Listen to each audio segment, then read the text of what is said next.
Bonjour et bienvenue dans Enquête criminelle, le podcast. Je suis Jean-Marie Goua.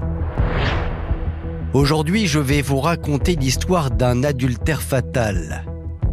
Le 12 octobre 2013, Héloïse Bagnolini, une jeune mère de famille, est retrouvée ligotée et étranglée dans le coffre de sa voiture.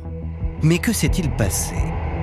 Avec moi, vous entendrez les voix de Sophie et Adélaïde, mère et sœur d'Héloïse Bagnolini, d'Isabelle, sa meilleure amie, et des avocats qui ont travaillé sur cette affaire. Bonne écoute.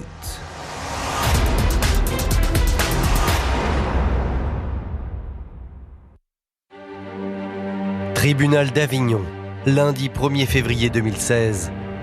C'est une affaire inhabituelle que la cour d'assises du Vaucluse s'apprête à juger. Cette femme, qui prend place dans le box des accusés, s'appelle Jessie Travaglini. Elle a un physique de star hollywoodienne. C'est une très jolie femme. Elle ressemble un petit peu à Lady Di, blonde, les yeux très clairs. C'est une mère de famille, elle a 27 ans, elle n'a jamais fait parler d'elle en justice. Cette personnalité ne colle pas avec celui d'une tueuse. Jessie Travaglini a tout, sauf le profil d'une meurtrière. Mais sur les épaules de la jeune femme aux allures de princesse pèse une terrible accusation. L'assassinat d'une autre mère de famille, Héloïse Bagnolini, 30 ans. Alors, pourquoi Jessie Travaglini aurait-elle commis l'irréparable ? Qui se cache derrière cette chargée des ressources humaines, en apparence inoffensive ? Personne ne lui a jamais résisté. Elle a l'habitude d'avoir tous les hommes à ses pieds, elle se conduit un peu comme une reine. On la poursuit pour assassinat sans arme. Je me dis, mais cette personne avait la vie de ma sœur entre ses mains et qu'elle a fait le choix de la prendre. C'est pas humain, c'est pas humain. J'avais venu pour tuer Héloïse et ça s'arrête là. Aubignan, le 11 octobre 2013, il est 18h15 lorsque Sophie, la mère d'Héloïse Bagnolini, reçoit un coup de téléphone. C'est Alain, son gendre, qui l'appelle. Le jeune homme est mort d'inquiétude car sa femme ne répond plus au téléphone. Et chose surprenante, Héloïse, pourtant mère au foyer, n'est pas venue chercher leur petit garçon à l'école. Il m'a dit qu'Héloïse lui avait passé un texto lui disant qu'elle ne pouvait pas récupérer leur enfant, alors que globalement, elle n'avait jamais loupé une sortie d'école. Elle va le chercher tous les jours, sans aucune exception. C'est incompréhensible. Mais surtout, le gendre raconte à Sophie, la maman d'Héloïse, que tout laisse penser que sa femme a quitté le domicile familial. Il va se rendre compte, d'une part, que le véhicule d'Héloïse n'est pas là, d'autre part, qu'elle-même n'est pas là. La porte est fermée à clé, l'alarme est enclenchée. Elle a pris ses valises, 2 valises. Ses affaires ne sont plus dans les placards. Aussitôt alertés, tous les membres de la famille se mobilisent, en vain. On essaye avec son frère, sa sœur, et tout le monde tombait sur la même chose, directement sur sa messagerie. Héloïse, c'était pas son style, elle décrochait. Pour les proches d'Héloïse, ce départ précipité est inconcevable. Car depuis 8 ans, la jeune femme semblait vivre le parfait amour avec son bel ingénieur, Alain. Héloïse, elle croyait au grand amour, elle était assez fleur bleue. C'est vrai que moi, j'ai vu Héloïse avec Alain, avec une grande complicité. Elle était amoureuse d'Alain, ça c'est clair. C'était l'homme de sa vie puisqu'elle aurait aimé se marier avec lui, donc on ne dit pas ça au hasard. La veille, j'avais eu Héloïse, donc le jeudi, elle était bien, on avait plaisanté, on s'était raconté nos histoires. J'ai demandé à Alain, j'ai dit, mais il y a eu quelque chose entre vous pour qu'elle ait pu partir. Il me disait, bah non, il n'y a pas eu de dispute, donc il n'y avait rien qui laissait penser à un départ volontaire. Et puis, il y a quelque chose qui ne colle pas avec la thèse d'un départ précipité d'Héloïse. Jamais la jeune femme ne serait partie sans l'autre amour de sa vie, son petit garçon de 3 ans. C'était sa raison de vivre et tout son planning était en fonction de son fils. Elle avait mis cet enfant au monde, c'était sa petite perle et c'était quelque chose de merveilleux pour elle. C'était tellement pas normal. Héloïse n'aurait jamais laissé son fils. Laisser la prunelle de ses yeux, c'est impossible. Ce départ ne semble pas naturel. Il y a quelque chose qui cloche dans cette histoire. Alors, où est passée Héloïse Bagnolini? Pourquoi aurait-elle quitté le domicile conjugal? Le soir même, son compagnon, Alain, alerte les gendarmes. Et une information est ouverte pour disparition inquiétante. L'affaire est confiée à la brigade de recherche de Carpentras. Et les gendarmes ne vont pas tarder à avoir la preuve qu'effectivement, il est arrivé quelque chose de grave à cette belle jeune femme. En inspectant le domicile du couple, les enquêteurs ont en effet la nette impression d'être confrontés à une scène de crime. Vous allez trouver dans la salle de bain un pommeau de douche cassé. Vous avez des éléments laissant à penser qu'une scène de violence s'est produite dans la salle de bain. Et là encore, on trouve au sol des traces de sang qui ont plus ou moins été effacées. On sait qu'elles vont de la salle de bain où on en trouve jusqu'à la porte d'entrée. Lorsque l'analyse est faite par le laboratoire, on sait que c'est le sang d'Héloïse Bagnolini. Face à ces indices indéniables, Sophie réalise qu'elle ne verra peut-être plus jamais sa fille. La scientifique était là, il cherchait des indices, il cherchait des éléments. Ça fait un effet horrible, parce que vous avez que des gens blancs, etc., etc., et puis vous êtes là dehors, vous êtes impuissant, vous pouvez rien faire, vous savez rien, et puis vous savez rien. Désormais, les enquêteurs en ont la certitude. Le départ inopiné d'Héloïse Bagnolini n'était qu'un leurre. On a cette jeune femme qui quitte précipitamment son domicile. On découvre maintenant qu'il y a du sang. Donc c'est un crime maquillé en départ volontaire. Cela ne semble faire aucun doute. Héloïse Bagnolini a été agressée à son domicile. Est-elle encore vivante? A-t-elle été enlevée? Si oui, par qui? Toutes ces questions restent sans réponse. Mais grâce à un témoignage inattendu, l'enquête va faire un bond considérable. Le 12 octobre 2013, le lendemain de la disparition d'Héloïse Bagnolini, un homme contacte la police et voici ce qu'il déclare. Il s'est passé quelque chose de grave. Je viens de recevoir un appel de mon cousin. Sa fille est arrivée ce matin chez lui. Elle a fait une grosse bêtise. Elle aurait tué une femme. Coup de théâtre, cet homme va effectivement dénoncer un meurtre. L'homme au téléphone donne le nom de Jesse Travaglini comme étant l'auteur de ce meurtre. Et aussitôt, les policiers font le lien avec la disparition d'Héloïse Bagnolini. Ils ont une femme qui a disparu, c'est Héloïse, et ils ont de l'autre côté une femme qui semble s'accuser d'un meurtre de femme. Ça peut éventuellement coller. La dénommée Jessie Travaglini aurait-elle tué Héloïse, comme les gendarmes semblent le penser? Difficile à croire, car à première vue, la jeune femme a tout, sauf le profil d'une meurtrière. Jessie a 27 ans et elle est chargée des ressources humaines d'une puissante entreprise française, spécialisée dans la fabrication de soupes industrielles. Elle est dans une société importante qui s'appelle la société Liebig. C'est quelqu'un d'actif sur le plan professionnel. Jessie est rentrée dans cette entreprise comme secrétaire. Et elle va gravir très rapidement les échelons. C'est une courageuse, une travailleuse acharnée. En plus d'être brillante, la jolie blonde aux yeux turquoise est très connue dans la région. C'est effectivement une très belle femme. Son grand bonheur aurait été d'être Miss Vaucluse. Voilà. Donc elle s'est présentée aux différents concours et elle est arrivée, je crois, au stade de première dauphine. Elle n'est pas arrivée jusqu'à être Miss Vaucluse, mais c'était sa volonté. C'est un sex symbole, Jessie Travaglini. Tout le monde tombe sous son charme. C'est pas quelqu'un qui laisse indifférent. Mariée à un entraîneur de rugby et mère d'un petit garçon de 5 ans, Jessie Travaglini est décrite par tous comme une mère poule et une épouse dévouée. Il n'y a pas d'ombre au tableau. Apparemment, elle est heureuse dans son couple. Ils ont un enfant.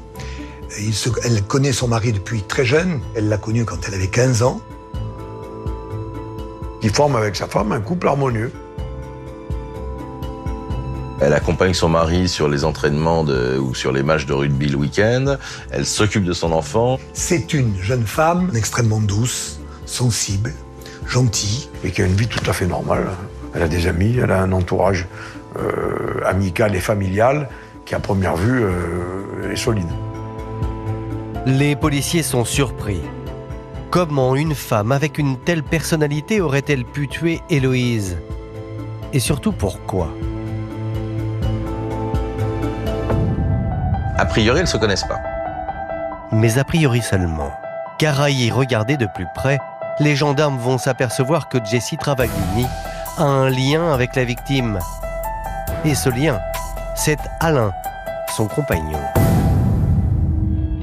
Jessie travaille avec le mari d'Héloïse. Ils travaillent en tout cas dans la même entreprise. Jessie est engagée en 2009 et dans cette entreprise, elle va y rencontrer Alain. Le problème, c'est qu'Alain, le numéro 2 de l'entreprise, et Jessie, la chargée des ressources humaines, ne seraient pas que de simples collègues de travail. Ils sont aussi amants. Les gendarmes apprennent qu'il y a une relation extra-conjugale depuis plus de 3 ans. Et c'est dans un couloir de l'entreprise, leur regard va se croiser et ils vont entamer une conversation et c'est comme ça qu'ils vont se rencontrer. C'est un bel homme, elle aime ce qu'il dégage au sein de la société, il a un poste important, il en impose, comme on dit. Jessie Travaglini, c'est quelqu'un qui est très sexué, c'est quelqu'un qui est habillé de manière un petit peu provocante, jolie femme, qui aime bien attirer les hommes. Au sein de l'entreprise, tout le monde avait bien remarqué la relation très particulière qu'entretenaient les 2 collègues.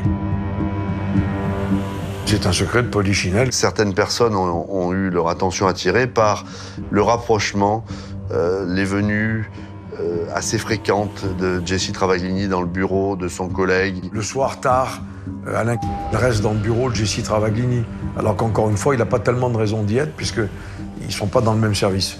Les 2 amants, après le travail, se retrouvent régulièrement dans le parking de l'entreprise, dans la voiture de Jessie. La piste d'un drame passionnel se dessine. Jessie Travaglini aurait-elle voulu éliminer sa rivale? Pour les gendarmes, il est plus que temps d'aller poser la question à la principale intéressée. Et ils savent très bien où la trouver. Car souvenez-vous, l'homme qui a appelé la police a laissé entendre que la jeune femme était chez son père. Je viens de recevoir un appel de mon cousin.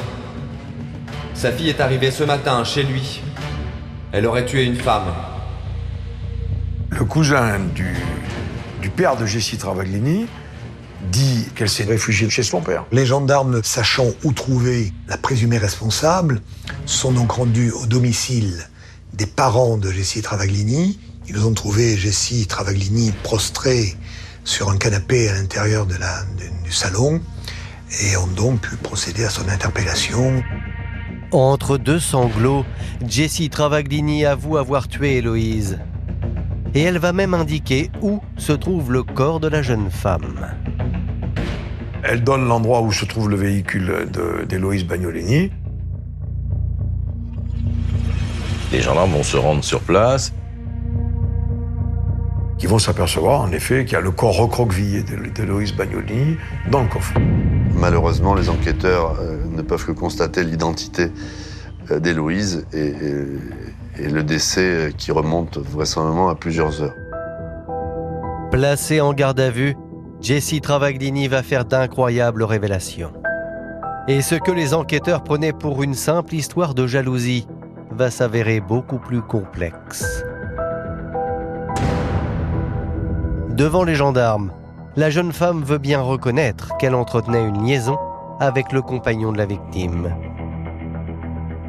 Elle ne va pas cacher longtemps aux gendarmes qu'elle a une relation sentimentale avec Alain, qu'elle justifie d'ailleurs devant les gendarmes en expliquant qu'elle a connu son mari très jeune.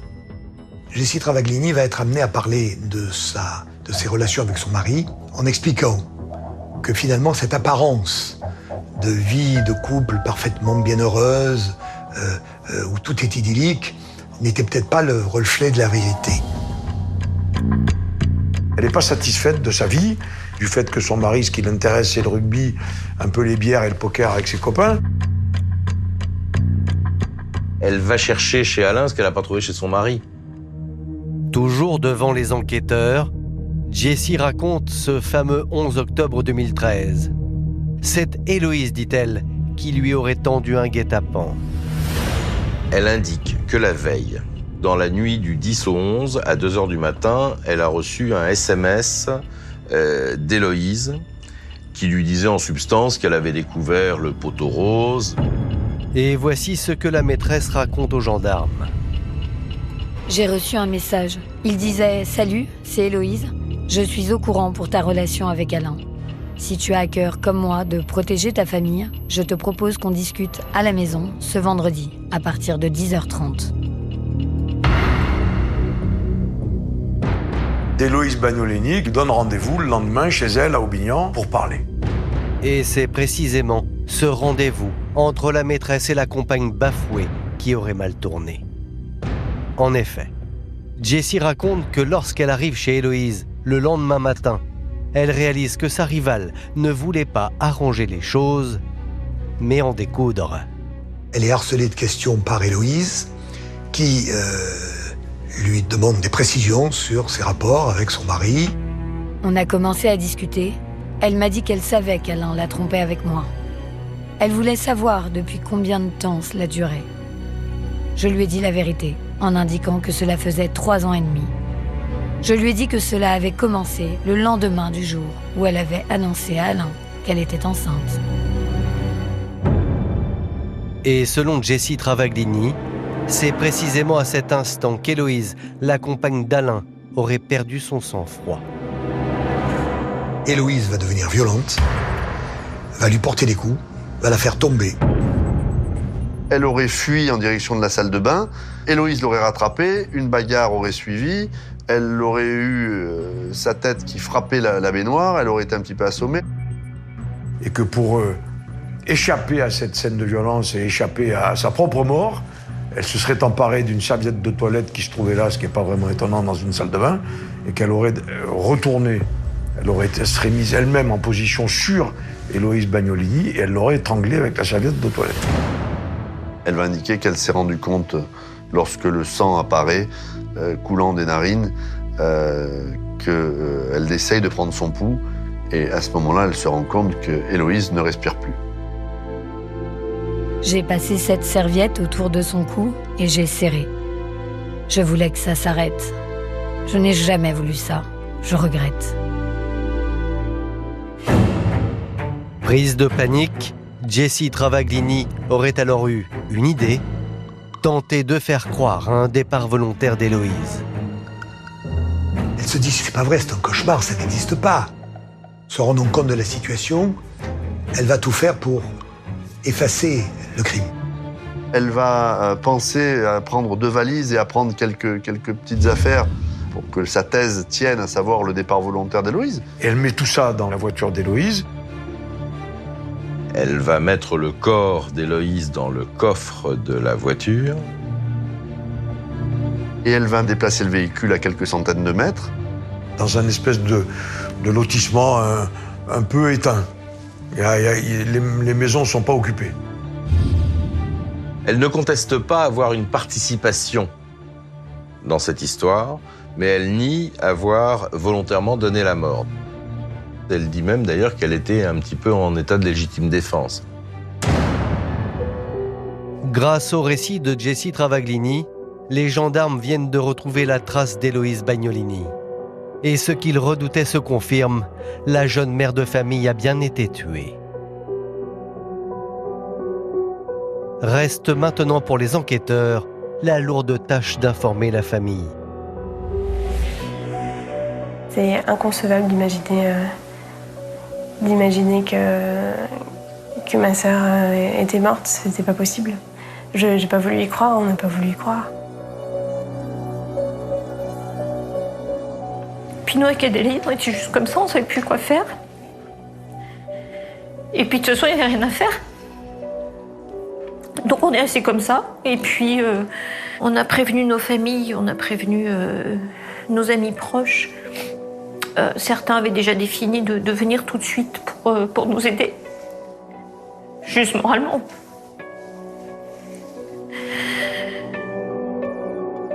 Dans la région d'Avignon, l'annonce du drame est accueillie avec effroi.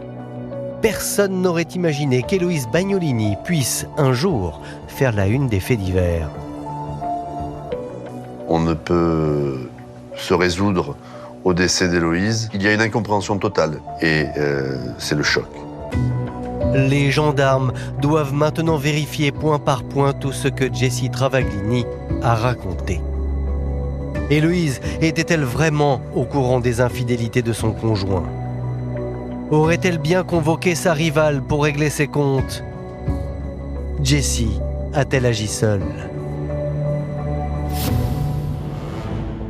A priori, Héloïse avait bien prévu ce matin-là de rencontrer sa rivale. D'ailleurs, elle s'était préparée pour l'occasion. On apprend en procédant à l'audition de beaucoup de mères d'enfants qui avaient vu le matin des faits Héloïse accompagner son fils, qu'elle était un peu plus apprêtée que d'habitude. Elle était couponnée, maquillée, alors qu'elle ne se maquille jamais, bien coiffée, bien habillée, un petit peu comme si elle avait un rendez-vous important. Héloïse, qui aurait découvert l'infidélité de son mari, se serait-elle ce jour-là mise sur son 31 pour recevoir sa rivale? Cela semble plausible. D'autant qu'elle aurait envoyé à son mari, Alain, un SMS qui pourrait laisser penser qu'elle avait décidé de le quitter. Voici ce qu'Héloïse aurait écrit à son compagnon. Il va falloir que tu te libères tôt car j'ai un empêchement pour aller chercher le petit à l'école. Vas-y, moi j'ai besoin de calme. Ce SMS lui dit qu'elle va prendre l'air, c'est un peu ça le sens du SMS, qu'elle a besoin de recul. Il n'y a pas le moindre mot d'amour, ce sont des textos qui sont sans la moindre émotion. Les enquêteurs, ils ne peuvent écarter à ce moment-là l'idée qu'Héloïse aurait appris la réalité de la liaison entre son compagnon et sa collègue de travail. Et qu'elle souhaitait un rendez-vous avec cette femme. L'histoire que Jessie raconte aux gendarmes pourrait donc paraître crédible. Seulement, il y a des failles. Plusieurs éléments laissent à penser qu'Héloïse ignorait tout des infidélités de son compagnon. Il parlait d'avoir un deuxième enfant. Je pense qu'on ne met pas en projet d'avoir un deuxième enfant avec une personne dont on a des doutes sur la fidélité. Et puis, quand bien même était-elle au courant, la jeune femme n'aurait jamais osé affronter la maîtresse de son compagnon. Ce n'était pas dans son caractère. Connaissant Héloïse qui n'était pas du tout dans le conflit, elle n'aurait pas donné rendez-vous à la maîtresse de son conjoint chez elle, comme ça. Elle n'aurait certainement pas invité quelqu'un chez elle pour lui expliquer que c'est mon mari, c'est mon mari. Voilà, elle n'aurait pas fait ça. C'est pas Héloïse. Je ne vois pas du tout Héloïse porter même un coup, même une gifle. Alors, quand Jessie Travaglini dit qu'elle l'a étranglée en état de légitime défense, pour moi, c'est inimaginable. Elle n'aurait pas fait de mal à une mouche. C'était pas possible. Personne dans l'entourage d'Héloïse ne croit à la thèse de Jessie. Le scénario qu'a livré la chargée des ressources humaines aux gendarmes serait donc possible, mais bancal. Et c'est l'audition d'Alain, le conjoint d'Héloïse, qui va permettre de révéler le vrai visage de Jessie. Un visage beaucoup moins séduisant, celui-là. Car ce qu'il va dire est à l'opposé du scénario de sa maîtresse. Merci d'avoir écouté la première partie de ce podcast consacré à l'affaire Jessie Travaglini. Dans la seconde partie de cet épisode, vous allez découvrir comment une jeune femme sans histoire a pu se transformer en véritable criminelle.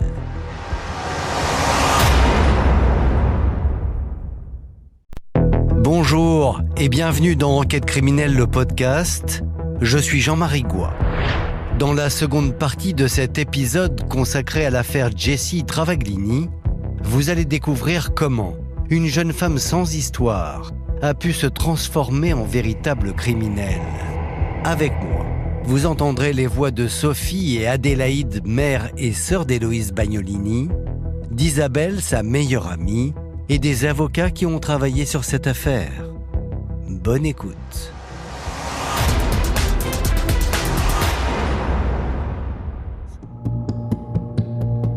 Immédiatement, il ne fait aucune difficulté pour reconnaître quelque chose qui peut être difficile à admettre, c'est qu'il entretenait une relation extra-conjugale avec Jessie Travaglini.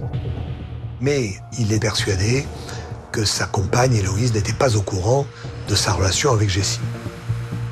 Devant les gendarmes, Alain va décrire sa maîtresse comme une femme malsaine qui nourrissait le désir de supprimer sa compagne. En effet, l'homme prétend être tombé dans les griffes d'une menthe religieuse qui aurait jeté sur lui son dévolu. Il n'a pas dit non, mais ce n'est pas lui qui est allé la chercher. Alain décrit aux gendarmes Jessie comme étant éperdument amoureuse de lui. Et il présente des photos que Jessie lui a envoyées, donc des positions suggestives, en indiquant, vous voyez, elle essayait de m'aguicher. Lorsqu'il est dans une réunion et qu'il reçoit une photo d'elle à moitié nue ou dans une tenue provocante, on imagine ce que ça peut provoquer chez lui. Elle se sert de sa sexualité, de son apparence physique, pour essayer d'avoir Alain. Selon le compagnon d'Héloïse, dès le début de cette relation, il aurait été pris dans un dilemme. Voici l'incroyable récit d'Alain devant les gendarmes. Je n'ai pas trouvé la volonté de résister à Jessie. J'étais partagé entre mon attirance sexuelle pour cette fille et la culpabilité quand je rentrais chez moi. Il va dire qu'il était consentant au départ, mais que chaque fois qu'il y avait eu une relation, il se promettait bien d'y mettre un terme. Il est attiré physiquement par cette femme. Il est écartelé. Lui tient à son histoire, tient à son couple, et en même temps, il a cette femme qu'il tourmente quelque part.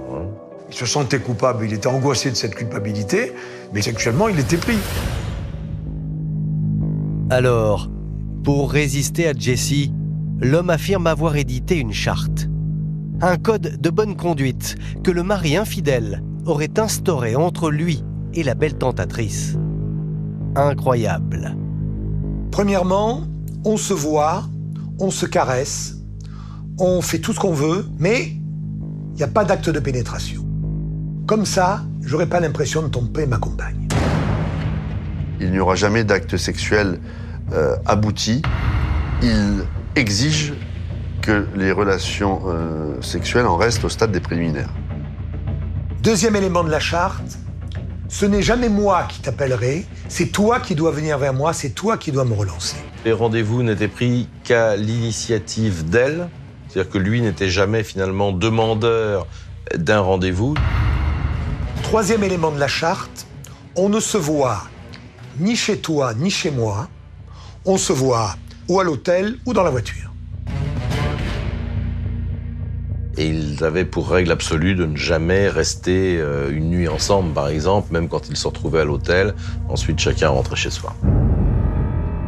Seulement, selon Alain, ces 10 commandements ne convenaient plus à sa maîtresse. Et selon lui, ces derniers temps, Jessie était devenue nerveuse et agressive. Il explique aux enquêteurs qu'il est littéralement harcelé par cette femme, qu'elle ne le lâchait pas d'une semelle, qu'elle était en permanence à lui envoyer des messages, à lui téléphoner, à rentrer dans son bureau, à l'attendre, à surveiller son ordinateur. Elle vit à travers Alain. Elle est passionnée par Alain.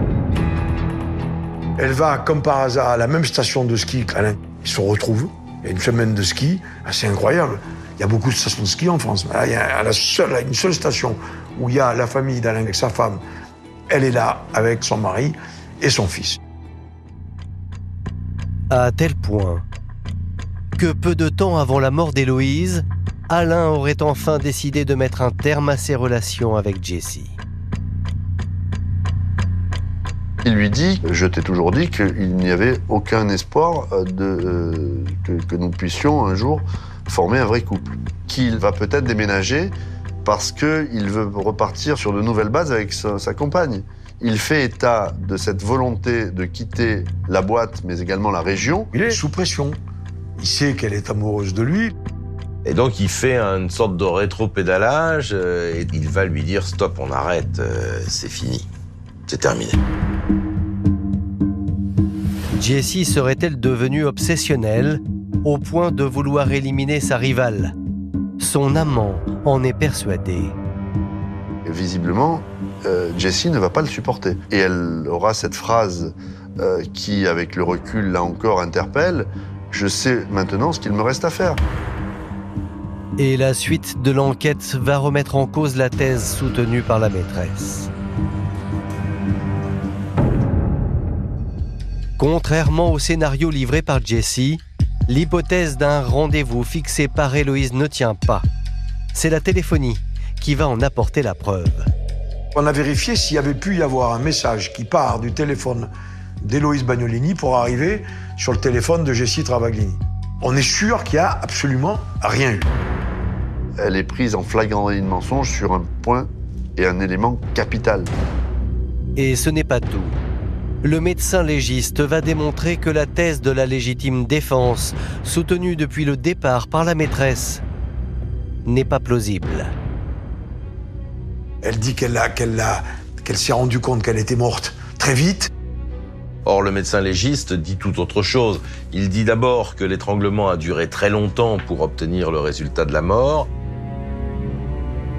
L'agonie, c'est-à-dire entre le moment où vous commencez à serrer, où Jessie Travaglini commence à serrer, et le moment où Héloïse meurt. C'est 7 minutes. La maîtresse aurait tué volontairement Héloïse. Mais en plus, les gendarmes vont la soupçonner d'avoir prémédité son geste depuis longtemps. 3 semaines avant le crime, Jessie Travaglini se serait procuré de quoi paralyser la femme de son amant. Les gendarmes découvrent un emballage d'un taser qu'elle a acheté 3 semaines auparavant. Avec la particularité qu'elle l'achète très loin des marchands d'armes du coin. Vous pouvez acheter un taser à 3 km de chez vous. Non, elle est partie à l'autre bout du département pour acheter ce taser. Elle pose un jour de congé environ 1 semaine avant, sans véritable raison, sans le dire à son époux. Jessie Travaglini a posé une journée complète de congé pour le jour du crime. Désormais, les gendarmes en sont certains. Le matin du 11 octobre 2013, la maîtresse se serait présentée d'elle-même au domicile d'Héloïse avec l'intention de tuer. Et l'enquête va le démontrer. Ce n'est pas la première fois que la belle chargée des ressources humaines provoque l'une de ses rivales. Chez Liebig, les langues se délient. Jessie Travaglini est décrite comme une croqueuse d'hommes. Et dans l'entreprise des amants, elle en a eu. Jessie Travaglini a déjà eu une liaison adultérine avec un autre collègue de travail. Un homme qui lui aussi était marié. Nous avons pu rencontrer cette épouse bafouée. Elle a souhaité préserver son anonymat. Elle dit se souvenir à quel point Jessie était prête à tout pour parvenir à ses fins. Depuis le jour où j'ai vu son nom dans le répertoire de mon mari, j'ai su qu'il y avait quelque chose entre eux. J'ai pris le numéro de Jessie, je lui ai demandé de cesser de fréquenter mon mari. Mais malgré mes demandes, elle revenait effectivement sans cesse. Elle continuait d'appeler le week-end, le soir. Elle avait la volonté de briser notre couple pour arriver à ses fins. Elle était tenace. Loin de se dégonfler, Jessie Travaglini aurait alors fait une proposition étonnante à l'épouse de son nouvel amant. Stéphanie va faire une révélation fracassante aux enquêteurs en disant que Jessie lui a proposé de la rencontrer. Quand vous mettez cette histoire en parallèle avec celle d'Héloïse et d'Alain, ça permet d'apprécier Jessie Travaglini d'un autre angle. Il y a une espèce de répétition et de redite. Elle est arrivée à ce rendez-vous très conquérante, sûre d'elle. On a commencé à parler évidemment de mon mari, d'elle et de leur relation. Face à sa rivale, la belle Jessie va se montrer sûre d'elle et déterminée. Elle m'a rapidement dit qu'elle n'avait que 26 ans, qu'elle était plus jeune que moi et puis qu'elle était mieux que moi. Grosso modo, c'est ça. Elle était là pour me dire qu'il fallait que je m'efface, qu'elle était supérieure. Elle me fait comprendre, oui, clairement que j'ai aucune chance face à elle. Et qu'elle n'a pas l'intention de s'éloigner de mon mari. Avec le recul, Stéphanie se dit que ce jour-là, elle a peut-être échappé au pire. Quand j'ai su pour la mort d'Héloïse, je me suis vu à sa place. Sur le coup, j'ai eu très peur. Ça aurait pu être moi. Si on n'avait pas été dans un lieu public, ça aurait pu être moi. Finalement, le mari de Stéphanie a lui fait un choix immédiat en arrêtant la relation avec Jessie. Il a été beaucoup plus tranché que ne l'a été Alain. Pour les gendarmes, peu à peu, Jessie apparaît comme une prédatrice redoutable, sans aucun scrupule. On s'aperçoit à ce moment-là que Jessie Travaglini n'a pas de limite. Elle a l'habitude d'avoir tous les hommes à ses pieds, elle se conduit un peu comme une reine. C'est quelqu'un qui est sûr d'elle, elle a un côté conquérant. Jessie Travaglini veut gagner. Autant dans le travail que dans sa vie privée, elle ne supporte pas l'idée d'un échec. Alors, lorsqu'un an plus tard, Jessie Travaglini sent qu'Alain n'est pas disposé à quitter Héloïse, la chargée des ressources humaines voit rouge. Elle veut Alain et a priori, elle est prête à tout pour l'avoir. Le 1er décembre 2014, un an après les faits, Jessie Travaglini est mise en examen pour assassinat. Et voici, selon les enquêteurs, le scénario qu'elle aurait mis en place pour supprimer sa rivale, Héloïse, maman d'un petit garçon de 3 ans. Il est 9h du matin le 11 octobre 2013. Jessie Travaglini a posé son jour de congé. Et pour passer inaperçue, la jeune femme a tout prévu. Ce jour-là, Jessie se rend donc chez un fleuriste, achète un bouquet de fleurs. Pour laisser penser au voisinage qu'elle vient apporter des fleurs à Héloïse Bagnolini. Elle s'est modifiée légèrement la coiffure, elle a rattaché ses cheveux par l'arrière, chaussé une paire de lunettes de soleil. Un bouquet de fleurs qui serait destiné à laisser penser à sa rivale qu'il s'agit d'une visite de courtoisie. Et la supercherie imaginée par Jessie va marcher. Héloïse ouvre la porte. Jessie a le bouquet de fleurs d'une main, le taser de l'autre, et elle va sonner à la porte de la maison. Elle est accueillie par Héloïse Bagnolini. Et à ce moment-là, elle se retrouve nez à nez avec Héloïse. Elle rentre. Et là, les choses se précipitent. Seulement la présomptueuse Jessie aurait sous-estimé sa rivale. Elle doit essayer de faire peur à Héloïse Bagnolini avec le taser. Héloïse aurait fui en direction de la salle de bain. Mais dans sa fuite, la jeune femme se serait fait rattraper par son agresseur. Jessie Travaglini la rattrape, l'empêche de fermer la porte. Et là, la scène de crime, c'est une scène de lutte. Une bagarre s'instaure. Elle s'empare du sèche-cheveux, lui porte des coups sur la tête. Profitant de ce que Héloïse est un peu sonnée. Elle a tiré quelque chose. La première chose qui lui venait sous la main, c'était une serviette. Elle va l'étrangler en faisant comme on fait avec une serviette mouillée au bord de la plage. On la tord. Une fois sa victime tuée, Jessie se serait alors débarrassée du corps d'Héloïse.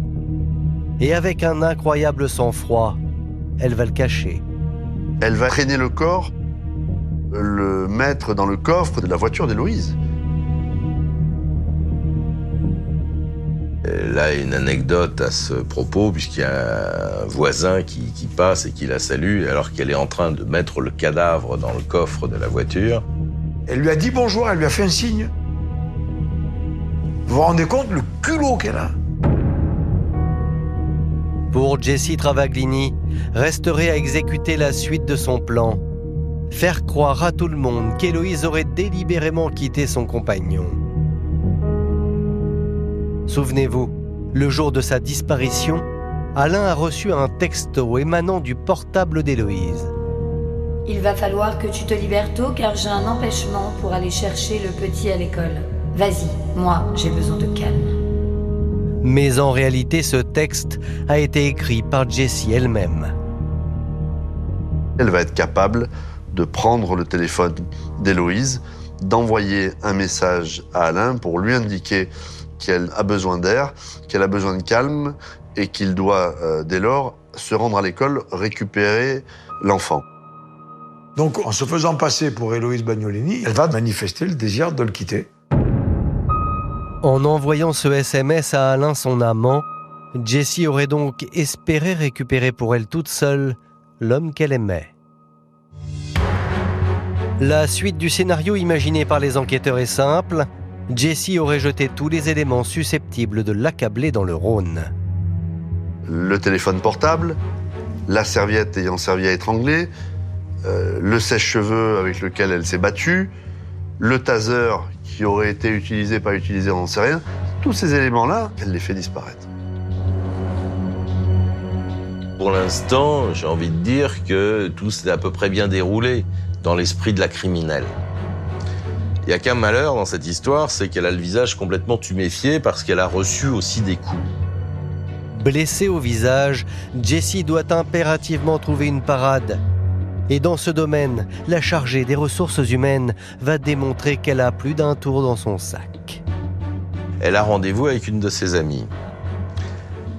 Et elle va se rendre chez cette amie. Elle arrive, elle met les fleurs devant son visage pour visiblement cacher certaines traces. Et là, elle tombe, tout de suite. Elle fait semblant de tomber. C'est préparé et ça porte ses fruits, puisque son ami va y croire. Son ami l'amène aux urgences à l'hôpital pour voir si elle ne souffre pas de blessures graves. Donc tout ce qui est préparé marche, fonctionne. Jessie Travaglini pense s'en sortir. Mais seulement elle a fait une erreur de taille.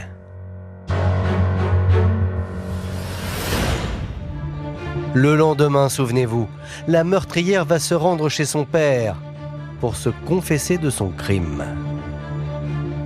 Très paradoxalement, alors que son plan semble avoir fonctionné, puisqu'elle est à l'abri du moindre soupçon, elle prend contact avec son père le lendemain matin. Et elle va expliquer à son père ce qu'elle a fait. Elle dit qu'elle a tué une femme. Papa, j'ai besoin d'aide. Cette aide, ça consistait à venir brûler le véhicule avec le corps à l'intérieur. La première chose qu'elle dit à son père, viens m'aider à faire disparaître la voiture. Je pense que quand elle demande cela à son père, elle s'attend à ce que celui-ci s'exécute. D'abord parce que c'est le papa, et aussi parce que quand elle demande quelque chose, elle l'obtient. Seulement, ce que Jessie n'a pas imaginé, c'est que son père, plutôt que de se faire complice d'un crime, va précipiter sa chute. Et là, le père va refuser. Son père aura la bonne réaction puisqu'il appellera un cousin à lui, lequel préviendra ensuite les enquêteurs. Et à partir de là, elle est dans le collimateur de l'enquête et elle va être très rapidement arrêtée.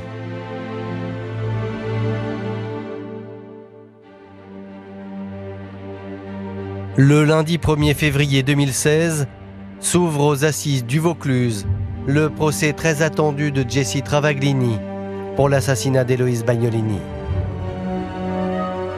L'enjeu est énorme. La jeune femme encourt la peine maximale, la perpétuité.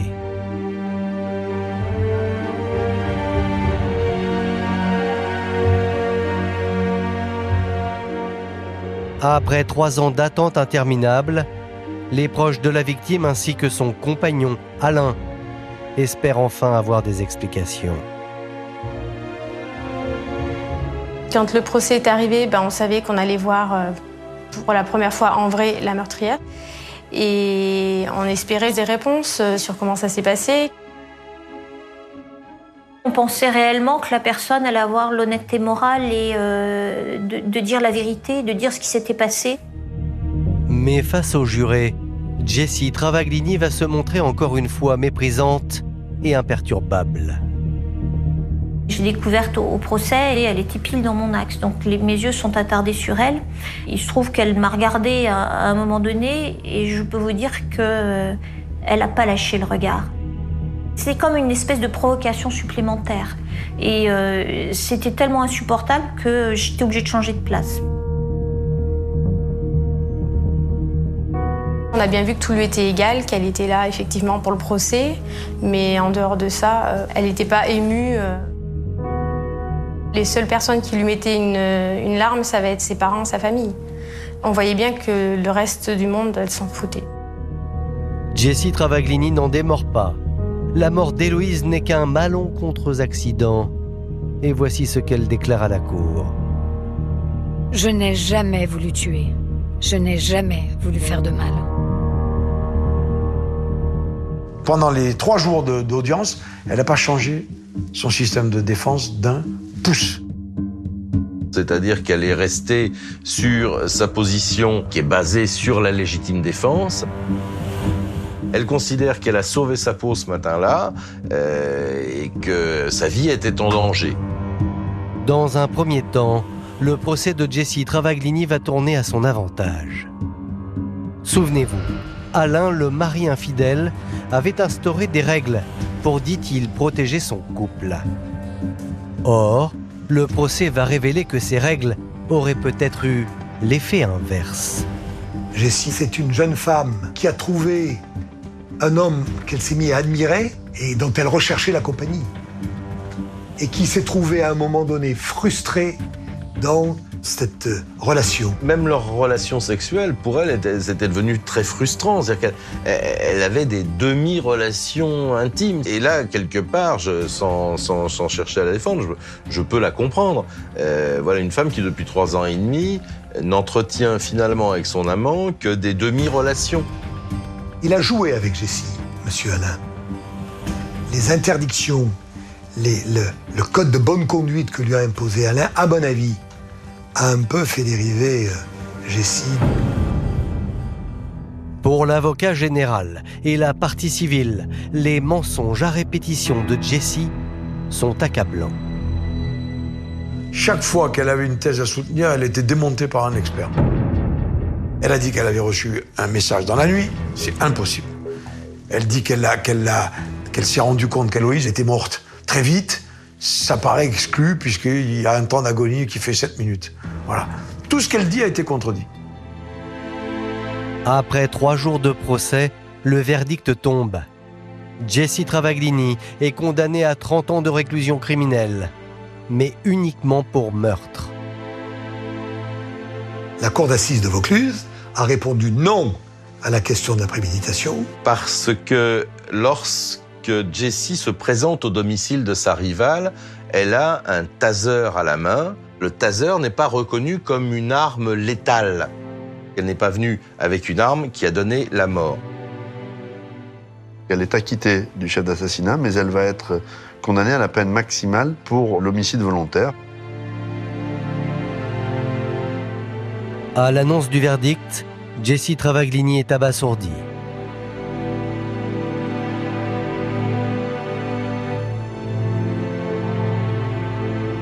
Mais pour les proches d'Héloïse, c'est une première victoire. Et là, je me dis qu'il y a quand même un jury constitué de personnes objectives qui ont écouté ces mensonges du début à la fin et qui ont jugé que c'était n'importe quoi. Donc je me dis que c'est un peu rassurant, on n'est pas complètement à côté si on se dit que ma sœur n'y est absolument pour rien, qu'elle n'a absolument rien demandé dans cette histoire. Donc c'est vrai qu'à l'énoncé du verdict, on a d'abord le soulagement parce qu'il y avait une condamnation. Après, voilà, ça... Moi, Héloïse, elle est toujours pas revenue, elle reviendra jamais, et ce qu'on lui a fait est insupportable. 30 ans, ça veut dire que j'espère être morte quand elle sortira, parce que comme ça, j'aurai tout effacé.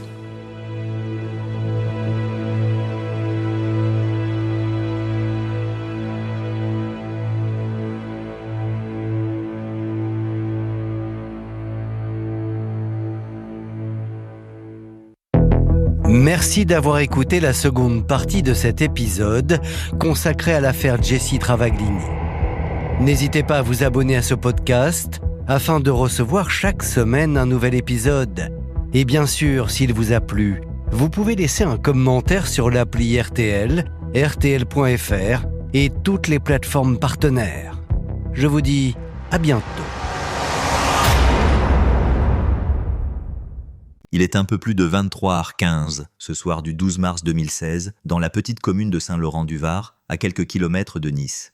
Le vent de la Méditerranée souffle encore chaud, malgré l'heure tardive, et les volets d'un petit appartement au rez-de-chaussée vibrent faiblement sous les rafales. Dans cet appartement vivent deux jeunes femmes, Jessie Travaglini et sa colocataire, Maëlys Perrin. Elles partagent ce 2 pièces depuis près d'1 an. Une cohabitation née d'une amitié universitaire et d'un besoin commun de liberté. Ce soir-là, Jessie est nerveuse. Son téléphone ne cesse de vibrer. Des messages, des appels manqués, tous venant de la même personne. Julien Morel. Julien, son petit ami depuis 3 ans, un homme qu'elle aime profondément, mais dont la jalousie et les excès commencent à peser lourd. Jessie soupire, pose le téléphone face contre la table et regarde Maëlys qui fume une cigarette sur le balcon. « Il ne supporte pas que je parle à quelqu'un d'autre », lâche-t-elle. Maëlys hausse les épaules, un sourire désabusé aux lèvres. Alors arrête de lui répondre, au moins ce soir. Mais Jessie sait qu'elle ne peut pas. Elle le connaît trop bien. Si elle ne décroche pas, il viendra. Il l'a déjà fait. La dernière fois, il avait frappé à la porte à 2h du matin, ivre, hurlant son nom. Elle avait cédé, comme toujours. Vers minuit, le téléphone sonne à nouveau. Cette fois, Jessie décroche. Les mots fusent, d'abord calmes, puis violent. Elle crie, pleure, raccroche. Maëlys tente de la calmer, en vain. Et puis, un bruit dans la cour, des pas, le grincement du portail. Jessie blêmit. C'est lui. Tati Denisoni.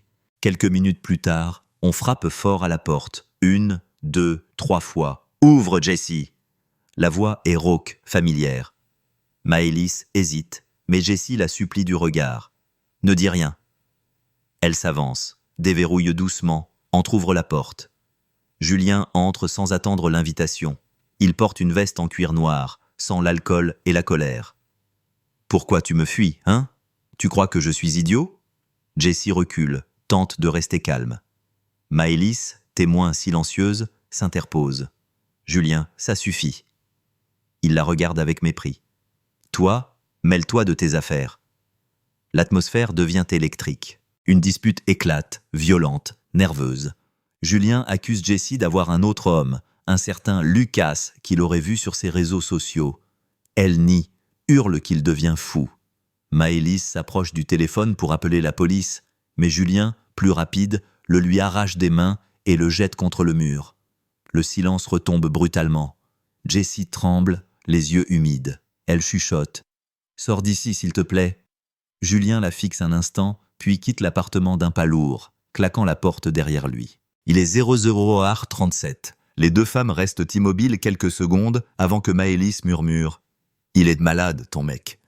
Jessie, elle, n'a plus la force de répondre. Le lendemain matin, le soleil entre par les rideaux.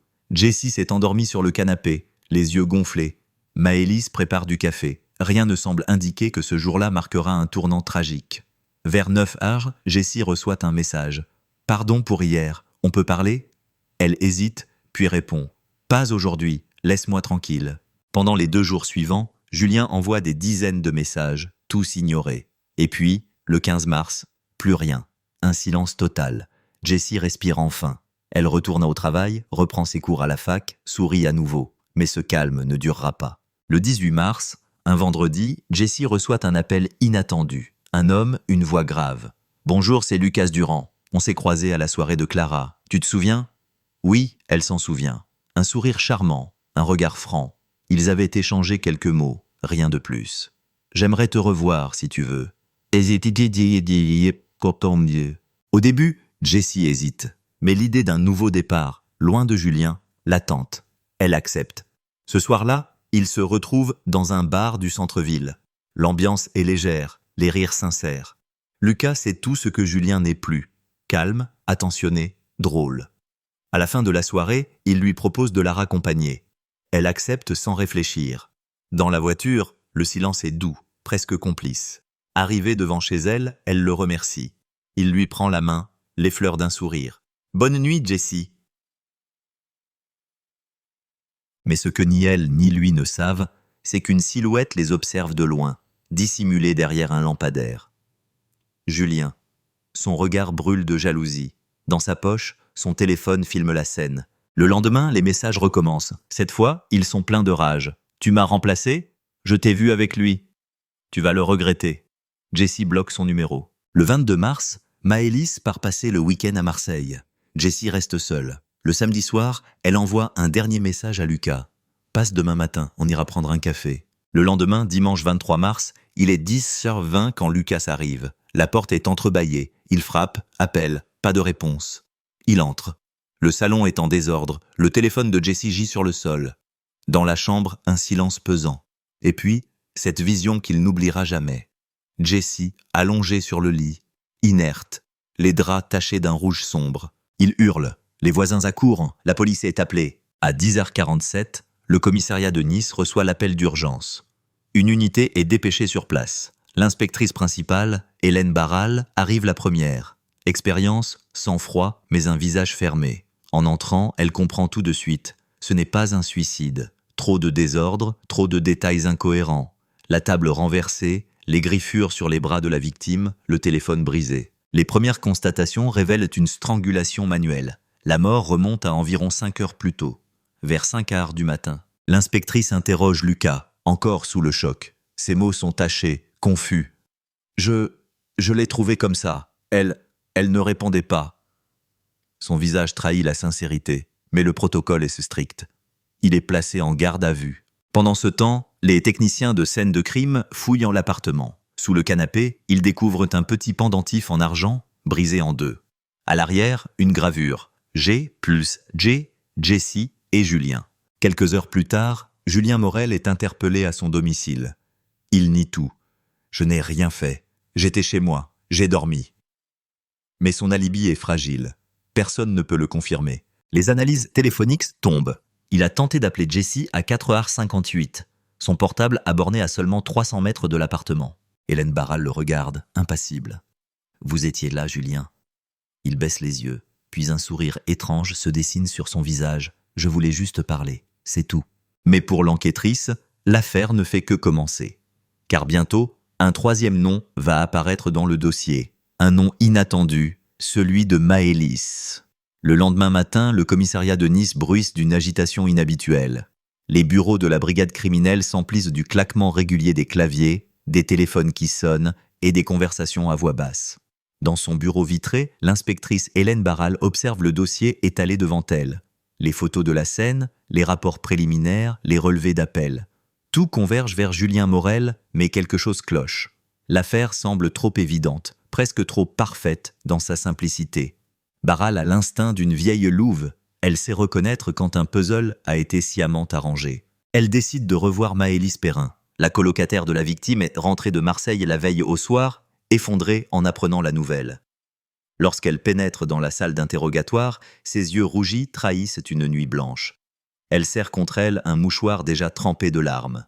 « Mademoiselle Perrin, vous étiez absente du 21 au 23 mars, c'est bien ça ? » ?»« Oui. Je suis partie voir ma sœur. Je suis revenue hier. Et c'est là que j'ai appris. Sa voix se brise. « Jessie. Oh mon Dieu, Jessie !» Hélène hoche lentement la tête, la laissant respirer avant d'ajouter calmement. « Quand êtes-vous partie exactement ?»« Le vendredi soir, vers 18h. Jessie m'a aidé à préparer ma valise. Vous avez parlé d'elle après votre départ ? Oui, on s'est envoyé quelques messages. Elle m'a dit qu'elle voyait un nouveau garçon, Lucas. Elle semblait heureuse. » Barral prend quelques notes, puis relève la tête. « Et Julien ? Julien ?» Elle hésite, puis soupire. C'était compliqué. Il l'aimait, mais d'une manière malade. Il venait souvent ici, même quand Jessie ne voulait plus le voir. Une fois, il a menacé de s'enlever la vie si elle le quittait. L'inspectrice note chaque mot, chaque tremblement dans la voix. Mais un détail attire son attention. Maëlys parle de Julien avec un mélange de colère et de tristesse, comme si quelque chose la liait encore à lui. « Vous connaissiez Julien avant Jessie, n'est-ce pas ?» Maëlys sursaute légèrement, surprise. « Oui. Enfin, on s'était croisés à la fac, il y a longtemps. Rien de sérieux. »« Rien de sérieux. Ou une histoire ?» Silence. Les secondes s'étirent, puis elle murmure. « Une histoire, mais très courte. C'était avant qu'il ne sorte avec Jessie. » L'air de la salle se fige. Barral sent qu'elle tient un fil.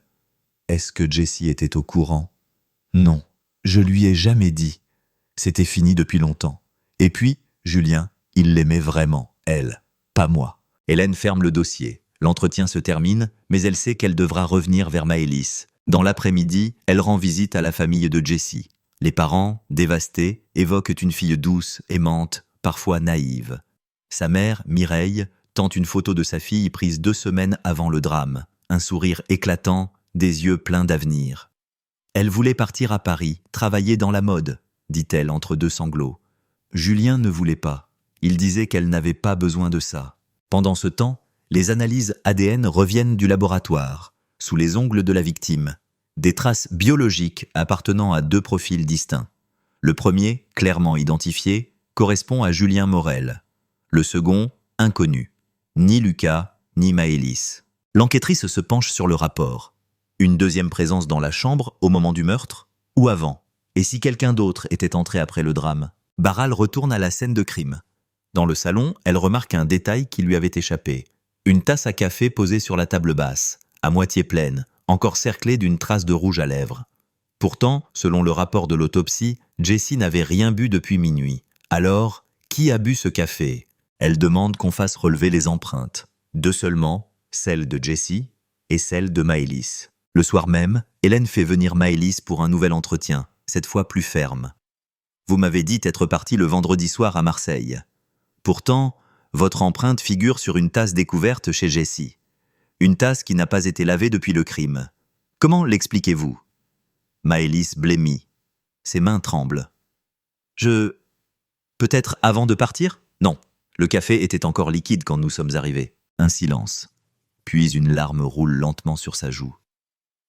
D'accord, je suis repassé samedi. Pourquoi avoir menti ? Parce que je savais que vous alliez croire que j'avais quelque chose à voir avec ça. J'ai juste voulu récupérer un dossier pour mon travail. Jessie dormait, je n'ai pas voulu la réveiller. L'explication paraît fragile. Barral sent la peur derrière les mots. Une peur sincère mais pas forcément innocente. La nuit tombe sur Nice. Dans les bureaux vides, Hélène relit les dépositions. Julien, violent, jaloux. Lucas, sincère mais distant. Maëlys, nerveuse, contradictoire. Et Jessie, au milieu, comme un oiseau pris entre 2 vents. À 22h40, un officier frappe à sa porte. « Inspectrice, on a retrouvé la voiture de Julien. » Et il y avait des traces de sang dans le coffre. Le lendemain matin, le laboratoire confirme, c'est bien le sang de Jessie. Julien est à nouveau interrogé. Il s'effondre presque en entendant les résultats. « Non, je vous jure, je ne l'ai pas tuée. J'étais là, oui, je suis venu, mais elle était déjà morte. » Pourquoi ne pas avoir appelé la police ? Parce que j'avais peur. On allait penser que c'était moi. Ces mots sonnent faux, mais pas complètement. Barral observe la vidéo de l'interrogatoire plusieurs fois. Il transpire, tremble, mais ne ment pas toujours. Certaines émotions paraissent réelles, presque douloureuses. Quelques heures plus tard, elle reçoit un appel du technicien de la scène de crime. « Inspectrice, on a quelque chose. Sur la table de nuit de la victime, sous la lampe, une trace digitale partielle. On vient de la comparer, c'est celle de Maëlys Perrin. Barral ferme les yeux. Tout s'accélère. Elle convoque Maëlys pour une 3e fois. Cette fois, le ton n'est plus celui de la compassion. Vous étiez dans la chambre de Jessie, le matin de sa mort. Vos empreintes sont partout. Vous voulez toujours me faire croire que vous êtes passé récupérer un dossier? Maëlys s'effondre. Ses épaules tremblent. Sa voix n'est plus qu'un murmure. Ce n'est pas ce que vous croyez. Oui, j'étais là. Mais elle était vivante quand je suis parti. Barral la fixe, glacial. À quelle heure? Vers 5 heures, un peu avant le lever du soleil. 5 heures, l'heure estimée du décès. Hélène se lève, contourne la table, s'approche. Alors, dites-moi, Maëlys, qu'est-ce qui s'est passé entre vous deux cette nuit-là? Un long silence. Puis, d'une voix éteinte, on s'est disputé. Et soudain, le puzzle prend une forme nouvelle. Ce triangle amoureux ne se limite pas à Jessie et Julien. Il y avait un 4e sentiment, un amour plus caché, plus brûlant. Celui de Maëlys, jalouse non seulement de Julien, mais aussi de Lucas. L'inspectrice note calmement. Affaire potentiellement passionnelle. Hypothèse, crime de jalousie. Mais avant de l'inculper, elle veut une certitude, une pièce manquante. Et cette pièce va bientôt surgir, de la façon la plus inattendue. Le 27 mars, un jogger découvre, dans une benne à ordures non loin du port, un sac plastique contenant un objet métallique, une clé USB. À l'intérieur, un seul fichier vidéo, enregistré la nuit du meurtre. Un enregistrement de 4 minutes. L'image tremble, mais on distingue clairement le salon de Jessie, éclairé par la lumière d'un téléphone. 2 silhouettes, Jessie et une autre femme, Maëlys.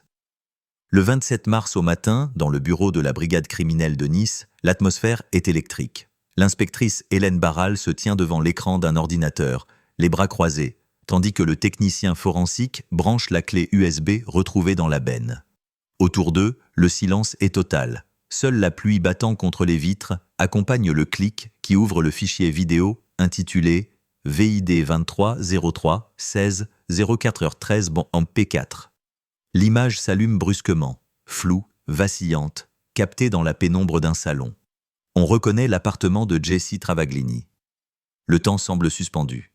L'angle est étrange, légèrement incliné, comme si le téléphone avait été posé sur une étagère ou tenu à la main par quelqu'un qui voulait rester invisible. Au centre, Jessie, en chemise de nuit, les cheveux défaits, marche nerveusement de long en large. Sa voix tremble. « Tu ne comprends pas, Maëlys, je veux juste que tout ça s'arrête. » La caméra pivote légèrement. Une 2e silhouette apparaît. Maëlys, en sweat gris, les yeux rougis par les larmes. « Tu veux que ça s'arrête? Alors arrête de me mentir. Tu dis que tu ne l'aimes plus, mais tu réponds encore à ses messages. » Ce n'est pas de l'amour, c'est de la peur, tu le sais très bien. « Et Lucas? Tu crois que je ne vois pas comment tu le regardes ?» Un silence coupant suit. Jessie détourne le regard, soupire, s'approche de Maëlys. « Écoute, on était amis. Tu m'as toujours soutenu, mais là tu vas trop loin. Il faut que tu partes. »« Tu veux que je parte ?» répète Maëlys, d'une voix basse, tremblante. Jessie hoche la tête. « Oui, laisse-moi tranquille, au moins pour cette nuit. » Puis, la vidéo s'interrompt brutalement. Une coupure de quelques secondes, avant de reprendre dans une autre pièce, la chambre cette fois. L'angle a changé. L'image est encore plus sombre, presque illisible. On distingue vaguement les 2 femmes. Des cris, un bruit de verre brisé, puis un choc sourd. L'image se brouille, le son sature, et enfin, un dernier plan. Maëlys, en pleurs, accroupie près du lit, le visage tourné vers la caméra, haletante. Ce n'était pas censé se passer comme ça. La vidéo s'arrête net, l'écran devient noir. Hélène Barral reste immobile plusieurs secondes. La pièce semble soudain plus froide, plus lourde. Le technicien déglutit, incapable de parler. L'inspectrice murmure simplement « On fait une copie ». Et personne ne dit un mot avant que j'en décide. Elle quitte le bureau, referme la porte derrière elle et inspire profondément. Ce qu'elle vient de voir bouleverse toute la chronologie du drame. La mort de Jessie n'est plus seulement une conséquence de la jalousie maladive de Julien. C'est le résultat d'une spirale d'obsession, d'amitié trahie, d'amour impossible. À 11h30, Maëlys est convoquée de nouveau. Elle entre, blême, le regard perdu. Sur la table, Hélène pose une clé USB dans un petit sachet transparent. « Vous reconnaissez cet objet ?» Maëlys hoche la tête. « C'est mon ancienne clé. Je l'avais perdue. »« Non, vous l'aviez jetée, pas perdue. » Maëlys ferme les yeux. Une larme roule lentement sur sa joue. « Vous l'avez regardée ?»« Oui. » Silence. Puis, sans qu'on le lui demande, elle commence à parler. Jessie savait pour Julien et moi. Elle l'avait découvert, elle disait que ce n'était pas grave, qu'elle me pardonnait. Mais après, tout a changé. Elle me regardait différemment. J'avais l'impression d'être un fantôme pour elle. Elle s'interrompt, tremblante. Ce soir-là, je suis allé chez elle. Oui, j'ai menti. Je voulais qu'on parle. Je lui ai dit que je l'aimais. Elle a ri. Elle pensait que je plaisantais, puis elle m'a dit que je devais me soigner, que j'étais perdu. J'ai vu rouge. Elle baisse la tête, les mains jointes comme pour prier. Je l'ai poussée. Elle est tombée. J'ai crié, j'ai essayé de la relever. Mais elle ne respirait plus. Barral la fixe sans un mot. La voix de Maëlys n'a rien d'une actrice. Elle se brise, se déchire, comme celle d'une femme épuisée par le poids de la vérité. « Pourquoi avoir filmé ?» demande Hélène. « Je ne sais pas. Peut-être que je voulais qu'elle m'écoute enfin. Peut-être que je voulais une preuve que je n'étais pas la seule à souffrir. » Le silence retombe, lourd. L'inspectrice sait qu'elle vient d'obtenir une confession, mais quelque chose reste flou. Dans la vidéo, on distingue un troisième son, à peine audible, un bruit de porte, au tout début. Quelqu'un est entré ou sorti sans apparaître à l'image. Barral fait rejouer la séquence, amplifie le son. Un grincement métallique suivi d'un pas rapide. Ce détail pourrait tout changer. Elle demande une analyse acoustique. Quelques heures plus tard, le rapport tombe. Il y avait bien un bruit de clé et de pas. Une autre présence, au tout début de l'enregistrement. Et si quelqu'un d'autre avait assisté à la scène? Le lendemain, l'inspectrice fait confronter Maëlys à Julien. Le face-à-face est glacial. Il la fixe sans parler, les yeux pleins d'une colère contenue. « Tu l'as tué ?» finit-il par lâcher. « Non, c'était un accident.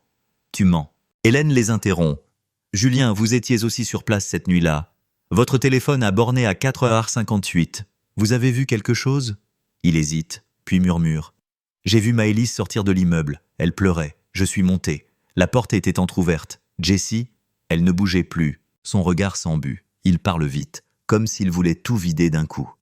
J'ai paniqué. J'ai essayé de la ranimer, mais il y avait trop de sang. Alors j'ai fui. J'ai mis le drap sur elle, et je suis parti. Et le sang dans le coffre de votre voiture ? Julien baisse la tête. J'ai voulu la transporter. J'étais perdu. J'ai fait marche arrière, mais je n'ai pas pu. Barral note tout. Les deux confessions se complètent, se contredisent, s'entrelacent. Maëlys parle d'un accident. Julien d'une tentative d'aide désespérée. Les deux versions se croisent à quelques minutes d'écart, au même lieu, à la même heure. Le procureur décide de maintenir Maëlys en détention provisoire. Julien, lui, reste sous contrôle judiciaire. L'affaire, pourtant, n'est pas close. Le 29 mars, le technicien qui avait travaillé sur la vidéo revient vers Hélène avec un air grave. « Inspectrice, on a extrait les métadonnées du fichier. La vidéo n'a pas été supprimée le 23, mais le 24 à 8h12 du matin. Ce n'est pas Maëlys alors. Elle était déjà en route pour Marseille. Exact. Et le téléphone qui a effacé la vidéo appartenait à Jessie Travaglini. Barral reste interdite. Impossible. Elle était déjà morte. Sauf si quelqu'un a utilisé son téléphone après sa mort. Cette fois, l'enquête prend un tournant déroutant. Si la vidéo a été manipulée après le crime, quelqu'un a cherché à orienter la police vers Maëlys. Et le seul à avoir eu accès à la scène avant l'arrivée des secours, c'est Julien. Hélène sent la colère monter. Elle convoque Julien à nouveau, le regard fixe. Pourquoi avoir touché au téléphone de Jessie ? Je voulais supprimer nos messages, c'est tout. Et la vidéo ? Vous saviez qu'elle existait ? Il secoue la tête, nerveusement. Non, je vous jure. Alors pourquoi votre empreinte se trouve sur la clé USB ? Il blêmit, se lève, se rassoit.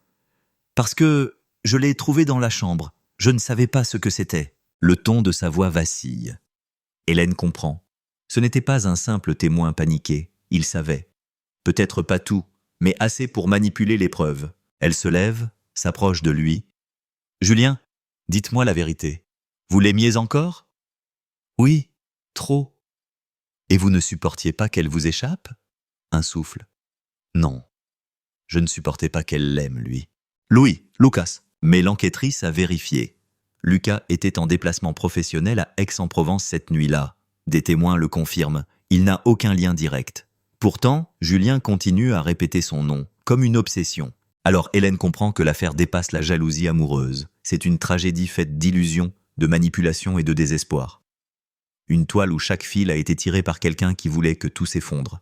Et ce quelqu'un, pense-t-elle, n'a peut-être pas encore été découvert. Le mois de mars s'annonçait pluvieux sur Nice, et la mer, d'un gris métallique, semblait partager l'humeur maussade de ceux qui avaient connu Jessie. L'annonce de sa mort, diffusée dans la presse locale, avait provoqué un choc dans le quartier du port. Les fleurs s'accumulaient devant la porte de son salon, le reflet, fermé depuis le drame. Une bougie tremblotante, posée dans une tasse à café, continuait de brûler nuit et jour. Les gens passaient, murmuraient, s'arrêtaient quelques secondes, puis reprenaient leur route. Mais derrière cette façade de chagrin collectif, la police, elle, s'enfonçait dans une toile d'araignée de contradictions et de rancune. L'inspectrice Delmas, avec son manteau beige et ses yeux d'une froideur presque clinique, avait convoqué à nouveau Jordan et Mélissa au commissariat. Les deux jeunes gens, liés par une douleur commune et un passé brûlant, s'assirent côte à côte sans se regarder. Le silence était pesant. Seuls les cliquetis du stylo de Delmas brisaient le calme de la pièce. « Jordan, commença-t-elle, vous dites avoir quitté Jessie vers 22h30 le soir du drame. Pourtant, un voisin l'aurait vue sur son balcon à 23h15, parlant avec quelqu'un. Vous avez une explication ?» Jordan leva les yeux, hésitant.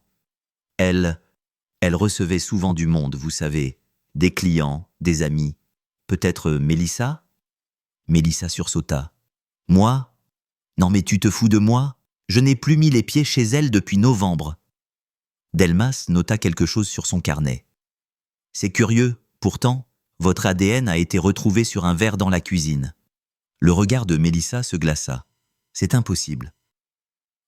Pas tant que ça, répliqua calmement Delmas. Un ancien verre, mal lavé peut-être, ou bien une visite plus récente que vous ne le dites. Jordan, nerveux, serrait les poings sur ses genoux. L'atmosphère devenait électrique, lourde d'un non-dit que chacun redoutait de voir éclater. Delmas les observa un instant avant de se lever. « Vous savez, dit-elle doucement, les triangles amoureux finissent rarement bien, mais ce qui m'intéresse ici, c'est le 4e angle, celui qu'on oublie toujours. Celui de la jalousie silencieuse, celle qui regarde sans agir, jusqu'au moment où tout bascule. Bate un poquito. » Quand ils quittèrent le commissariat, la pluie avait cessé. Le ciel, lavé de ses nuages, laissait entrevoir quelques lueurs roses au-dessus de la ville. Mais dans leurs esprits, tout restait trouble. Jordan ne supportait plus les regards accusateurs des collègues, les murmures à voix basse. Mélissa, elle, sentait un piège se refermer. Elle n'avait pas tué Jessie, elle en était convaincue. Mais quelqu'un voulait la faire tomber, et ce quelqu'un connaissait parfaitement ses failles. Le soir même, elle rentra chez elle, seule. Son appartement du boulevard Raimbaldi lui paraissait soudain hostile. Elle alluma la télévision pour couvrir le silence. Mais les mots « affaire Travaglini » s'affichaient partout. Les journalistes se régalaient, triangle amoureux, jalousie, trahison, la tragédie parfaite. Elle éteignit brusquement. Sur la table basse, un petit cadre photo attirait son attention. Une image d'elle, Jordan et Jessie, lors d'un anniversaire. 3 sourires sincères, 3 visages tournés vers le soleil. Elle sentit un frisson glacé remonter le long de sa nuque. Quelque chose clochait. Le cadre avait été déplacé. Elle se leva lentement, son cœur battant à tout rompre. Les fenêtres étaient bien fermées, la porte verrouillée. Pourtant, l'air semblait chargé d'une présence étrangère. Sur le plan de travail, elle découvrit un post-it jaune. 3 mots écrits d'une main qu'elle connaissait trop bien. « Je te vois ». Le papier tomba de ses doigts. Elle recula, tremblante, avant de décrocher le téléphone. Mais au moment où elle allait composer le numéro de la police, un bruit sec retentit derrière la porte. Comme un pas, un frottement, puis plus rien. Le lendemain matin, les policiers revinrent sur les lieux du crime, cette fois avec un mandat plus large. Le salon de Jessie fut minutieusement inspecté, du plancher aux conduites d'aération. Un détail attira l'attention d'un technicien. Une clé USB dissimulée derrière un pot de laque sur l'étagère du fond. Le dispositif fut immédiatement transféré au labo. À la fin de la journée, Delmas reçut le rapport. La clé contenait des vidéos, des enregistrements issus d'une caméra discrète installée dans le salon. Le cœur de l'enquêtrice se serra en voyant les images. Jessie, seule d'abord, puis avec Jordan, riant, s'embrassant. Puis, une autre séquence, datée de la veille du drame. Jessie et Mélissa, assises face à face. La tension était palpable. « Tu crois que je ne sais pas ?» disait Jessie. « Tu crois qu'il ne m'a pas tout dit ?»« Il ne t'aime plus, Jessie, » répondait Mélissa d'une voix tremblante. « Accepte-le. » Il ne t'a jamais aimé. Tu n'étais qu'un passe-temps. Puis, une gifle, violente. Le visage de Jessie basculait hors du cadre. Fin de l'enregistrement. Delmas éteignit l'écran. Ses doigts tapotèrent lentement la table. Les choses devenaient plus claires, mais aussi plus sombres. Car dans cette vidéo, on distinguait un troisième reflet, fugitif, dans le miroir derrière elle. Un homme, debout dans l'ombre, observant la scène. Ni Jordan, ni un inconnu total. Quelqu'un de connu, familier. Elle décida de ne rien dire tout de suite. Ce reflet allait tout changer. Pendant ce temps, Jordan errait sur la promenade des Anglais, incapable de trouver le sommeil. Ses pensées le hantaient. L'amour, la culpabilité, la peur. Il s'arrêta près de la plage, fixa la mer Noire et murmura « Jessie, qu'est-ce que t'as fait ?» Daciès. Derrière lui, une silhouette se dessina, floue dans la brume, une voix douce, presque chuchotée. « Peut-être que c'est toi qui devrais te le demander. » Il se retourna brusquement. La silhouette avait disparu. Seul le bruit des vagues répondait. Mais Jordan savait, au fond de lui, qu'il n'était plus seul dans cette histoire, et que le pire restait à venir. La clé USB avait ouvert une brèche. Une fois les images analysées, l'équipe de Delmas s'était concentrée sur le reflet. Agrandi, stabilisé, le visage se dessinait lentement, pixel par pixel, dans la lumière bleutée du laboratoire. Ce n'était ni Jordan, ni un inconnu. C'était Luc Martin, le propriétaire du bâtiment où se trouvait le salon Le Reflet, un homme discret d'une 50aine d'années, toujours vêtu de costumes sombres et connu pour sa politesse un peu trop appuyée. Il passait souvent voir Jessie, soi-disant pour des affaires de loyer. Mais selon les messages retrouvés dans le téléphone de la jeune femme, leurs échanges dépassaient largement le cadre professionnel. Delmas fronça les sourcils. Luc Martin, marié, père d'une adolescente, semblait tout sauf impulsif. Mais il apparaissait bien dans cette scène, observant deux femmes qui s'affrontaient pour le même homme. Quel rôle jouait-il réellement dans cette tragédie ? Était-il un simple témoin, ou bien celui qui, dans l'ombre, tirait les ficelles ? Elle décida de le convoquer. Luc arriva au commissariat ponctuel, tiré à 4 épingles. Il semblait calme, presque trop. Ses réponses étaient mesurées, ses mains parfaitement immobiles sur la table. « Oui, je connaissais bien Jessie, » dit-il. C'était une locataire modèle, toujours aimable, toujours à jour dans ses paiements. Une femme charmante. Delmas le regarda droit dans les yeux. « Charmante au point que vous l'ayez installée gratuitement pendant 3 mois ?» Un mince sourire traversa le visage de Luc. « Disons que j'ai voulu l'aider. Elle traversait une période difficile. Vous savez, après sa rupture avec ce Jordan. » Vous étiez au courant de sa vie sentimentale ? Et si dit tout le monde dans l'immeuble l'était. Elle n'était pas du genre à se cacher. Et pourtant, dit Delmas en faisant glisser une photo sur la table, vous étiez présent chez elle, la veille de sa mort. Expliquez-moi pourquoi. Luc observa la photo, son propre reflet, capté dans le miroir du salon. Il resta silencieux quelques secondes, puis répondit d'une voix posée. « Elle m'avait demandé de passer. Pour une fuite d'eau, rien de plus. » Delmas inclina légèrement la tête. « Une fuite d'eau à 23h10 et vous n'avez rien entendu, rien vu d'étrange ?»« Non. Quand je suis parti, elle allait très bien. » Elle referma le dossier sans un mot, mais dans son regard, il était clair qu'elle ne le croyait pas. Pendant ce temps, Mélissa vivait recluse. Elle évitait les appels, les amis, les rues familières. Le post-it trouvé chez elle la hantait. Elle n'en avait parlé à personne, pas même à la police. Quelque chose lui disait que ce n'était qu'un avertissement. La peur avait cette odeur particulière, âcre et tenace, comme un parfum dont on ne se débarrasse plus. Une nuit, alors qu'elle s'apprêtait à se coucher, son téléphone vibra. Numéro inconnu. Elle hésita, puis décrocha. « Mélissa ?» Une voix d'homme, grave, basse. « Qui est-ce que ?»« Ce n'est pas important. Tu veux savoir qui a tué Jessie ?» Elle sentit son sang se glacer. « Quoi ?»« Viens demain au port, quai Papatino, à 22h, seul, sinon tu n'auras jamais la vérité. » La ligne coupa. Elle resta pétrifiée quelques secondes avant de laisser tomber le téléphone. Son instinct lui criait de ne pas y aller. Mais la curiosité, ou peut-être le besoin de se libérer de cette peur, la poussa à obéir. Le lendemain soir, elle se rendit sur le quai. Le vent marin fouettait son visage, l'air sentait le sel et l'huile des bateaux. À cette heure, Le port était presque désert. Elle s'avança, lentement, scrutant les ombres. « Il y a quelqu'un » lança-t-elle. Une silhouette apparut près d'un lampadaire. C'était Jordan. « Toi » s'écria-t-elle. « Qu'est-ce que tu fais ici ?»« On m'a donné rendez-vous. On m'a dit que je saurais la vérité. » Jordan blêmit. « Moi aussi. On m'a envoyé le même message. » Un bruit métallique résonna derrière eux. Ils se retournèrent brusquement. Quelqu'un courait dans la direction opposée, disparaissant dans la nuit. Jordan se lança à sa poursuite, mais la silhouette s'évanouit entre les quais. À son retour, Mélissa tenait quelque chose dans la main. Un petit pendentif doré, ramassé à terre. Un médaillon en forme de cœur, gravé d'un prénom à l'intérieur, Jessie. Ils se regardèrent, incrédules. Était-ce un message, une mise en scène ou un piège ? Delma fut avertie le lendemain matin. Elle fit immédiatement d'analyser le pendentif. À l'intérieur, sur le fermoir, des traces d'empreintes. Pas celles de Jessie, ni celles de Jordan, ni de Mélissa, celles de Luc Martin.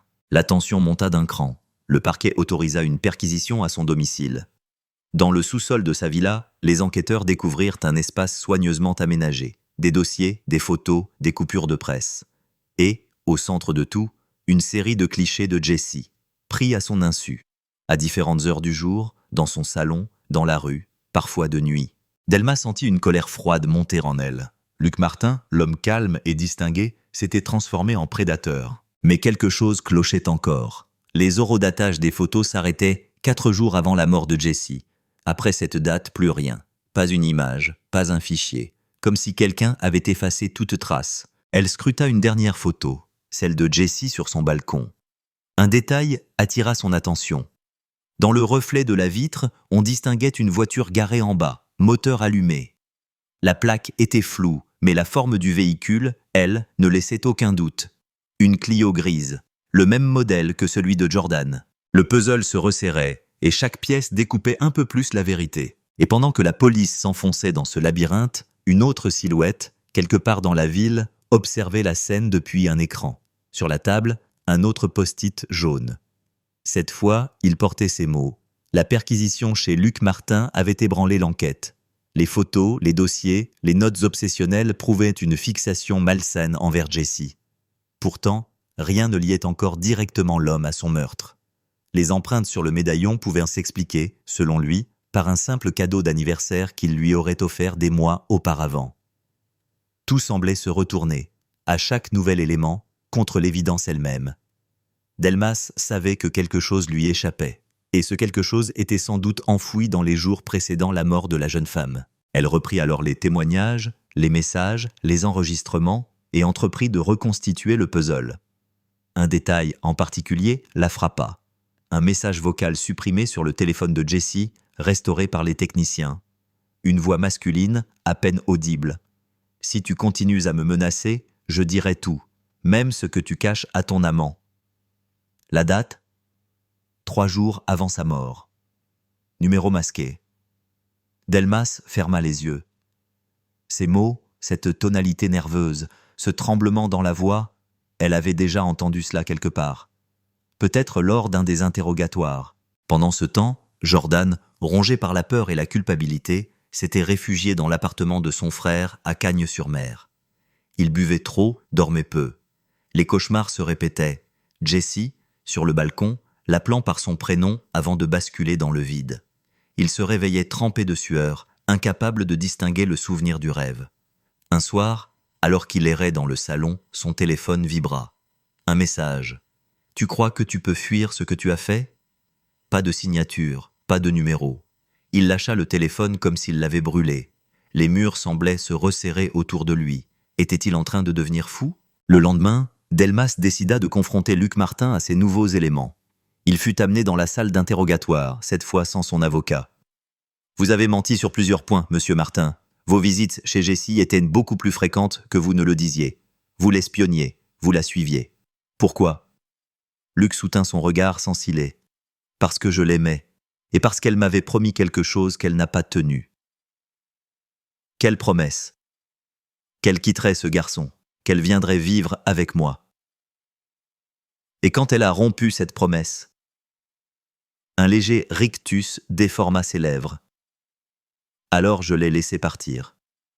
Mais croyez-moi, inspectrice, quand je l'ai vue vivante pour la dernière fois, elle était seule.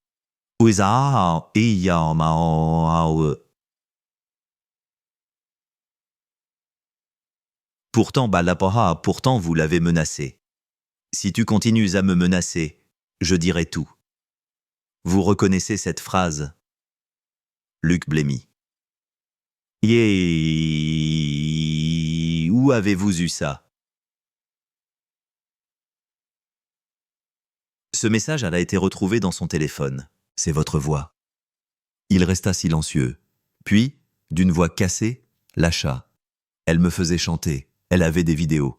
Elle disait qu'elle allait tout dire à ma femme, mais je vous le jure, je ne l'ai pas tuée. Delmas le fit raccompagner en cellule. En quittant la salle, elle murmura à son adjoint « Si ce n'est pas lui, alors il y a quelqu'un qui veut que tout le monde le croie coupable. » Le soir même, un nouveau rapport arriva du laboratoire.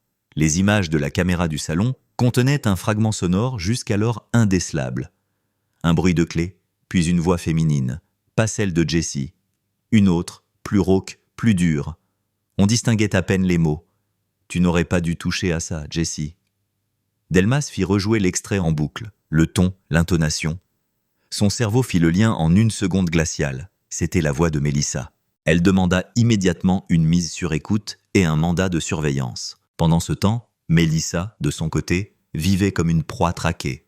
Depuis la nuit du port, elle avait la sensation que quelqu'un la suivait. Chaque bruit dans la cage d'escalier, chaque portière claquée lui faisait sursauter. Elle avait recommencé à boire un peu pour calmer ses nerfs, à fumer des cigarettes dans le noir, sans oser allumer la lumière. Mais ce soir-là, elle décida de ne plus fuir. Elle prit sa voiture, direction le salon de Jessie. La police avait bouclé les lieux, mais elle possédait encore un double des clés. Le salon l'attirait comme une plaie ouverte. Elle entra dans l'obscurité, referma la porte. L'odeur familière du shampoing et des bougies lui serra le cœur. Tout était resté comme avant. Les ciseaux, les brosses, les flacons alignés. Elle s'avança vers le miroir principal, celui devant lequel Jessie travaillait chaque jour. Son propre reflet lui sembla étranger. « Pourquoi ? T'as fait ça, Jessie ?» murmura-t-elle. Elle passa sa main sur le comptoir. Sous ses doigts, quelque chose accrocha la lumière. Une clé, minuscule, oubliée sous un pot de pinceau. Elle la prit. Dessous, un mot, griffonné à la hâte. « Pour toi, si tu veux comprendre. » Le cœur battant, Mélissa chercha où cette clé pouvait aller. Ses yeux tombèrent sur un tiroir bas, verrouillé. Elle inséra la clé. Le mécanisme céda dans un cliquetis sec. À l'intérieur, une enveloppe Kraft. Elle l'ouvrit. Des photos. Des dizaines de photos. D'elle et Jordan. Dans la rue, au café, sur la plage. Certaines dataient de plusieurs mois, d'autres de quelques jours seulement avant la mort de Jessie. Sur le dos de l'une, une note au feutre rouge. Elle croit que je ne sais pas, mais je vois tout. Mélissa sentit ses jambes fléchir. Jessie savait. Elle savait que Jordan la trompait, et elle les surveillait, comme Luc la surveillait elle. Tout le monde observait tout le monde dans ce jeu de miroir. Mais une photo, en particulier, la glaça. Jessie y posait, souriante, aux côtés d'un homme qu'elle ne reconnut pas d'abord. En regardant de plus près, elle comprit, c'était le frère de Jordan.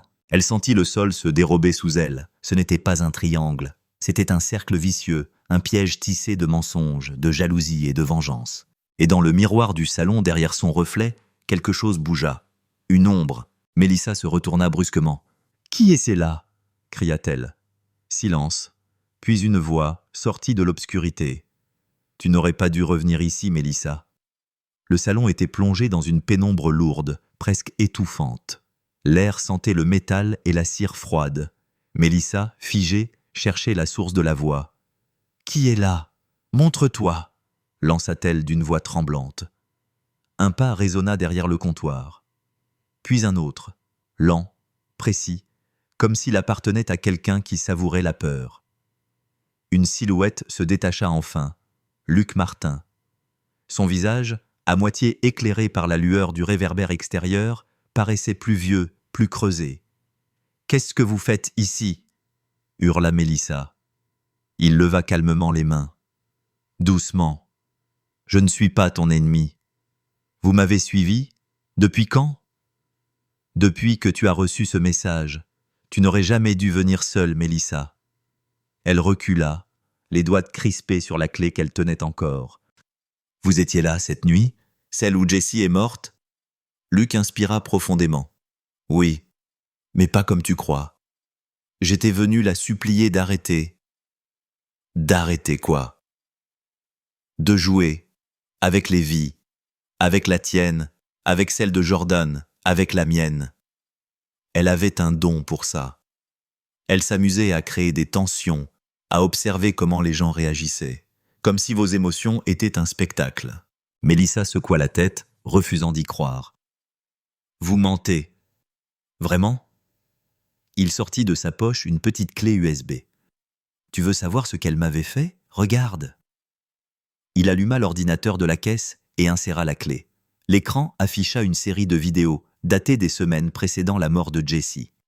Sur la première, Jessie parlait face à la caméra, comme dans un journal intime. Ils croient tous que je suis fragile, mais c'est moi qui décide quand le jeu s'arrête. Sur la deuxième, on voyait Jordan et Mélissa s'embrassant dans une voiture, filmée depuis une fenêtre. La respiration de Jessie se faisait entendre derrière la caméra. Ils pensent que je ne sais pas, mais j'ai toujours une longueur d'avance. Mélissa sentit une nausée monter. Elle nous espionnait. Luc la fixa. Elle te haïssait autant qu'elle t'aimait. Et moi, elle m'a manipulé. Elle savait tout de mes failles, de mes secrets. Elle avait compris comment me tenir. Il marqua une pause. Mais ce que je ne comprends pas, c'est qui a effacé les dernières vidéos. Quelqu'un les a supprimées après sa mort. Et qui est ici c'est qu'il. Mélissa, encore tremblante, regarda autour d'elle. Le salon semblait se contracter. Les miroirs reflétaient leur visage comme 1000 versions d'eux-mêmes, déformées. Alors qui? Luc répondit d'une voix presque éteinte. Peut-être quelqu'un qui voulait la faire taire, définitivement. Soudain, un bruit sec retentit derrière la porte vitrée. Un claquement, puis un second. Mélissa sursauta. Luc éteignit l'écran et s'approcha lentement de la sortie. Dehors, rien qu'une rue déserte. Mais sur le sol, un objet brillait. Une clé de voiture. Gravée sur le porte-clés, un logo Renault, une Clio. Delmas, de son côté, reçut un appel de la patrouille de surveillance. Commandante, un mouvement suspect a été repéré devant le salon de la victime. Une femme et un homme à l'intérieur. Laisse. Elle jura entre ses dents et ordonna de se rendre sur place. Dans le salon, Mélissa et Luc hésitaient. La peur flottait, palpable.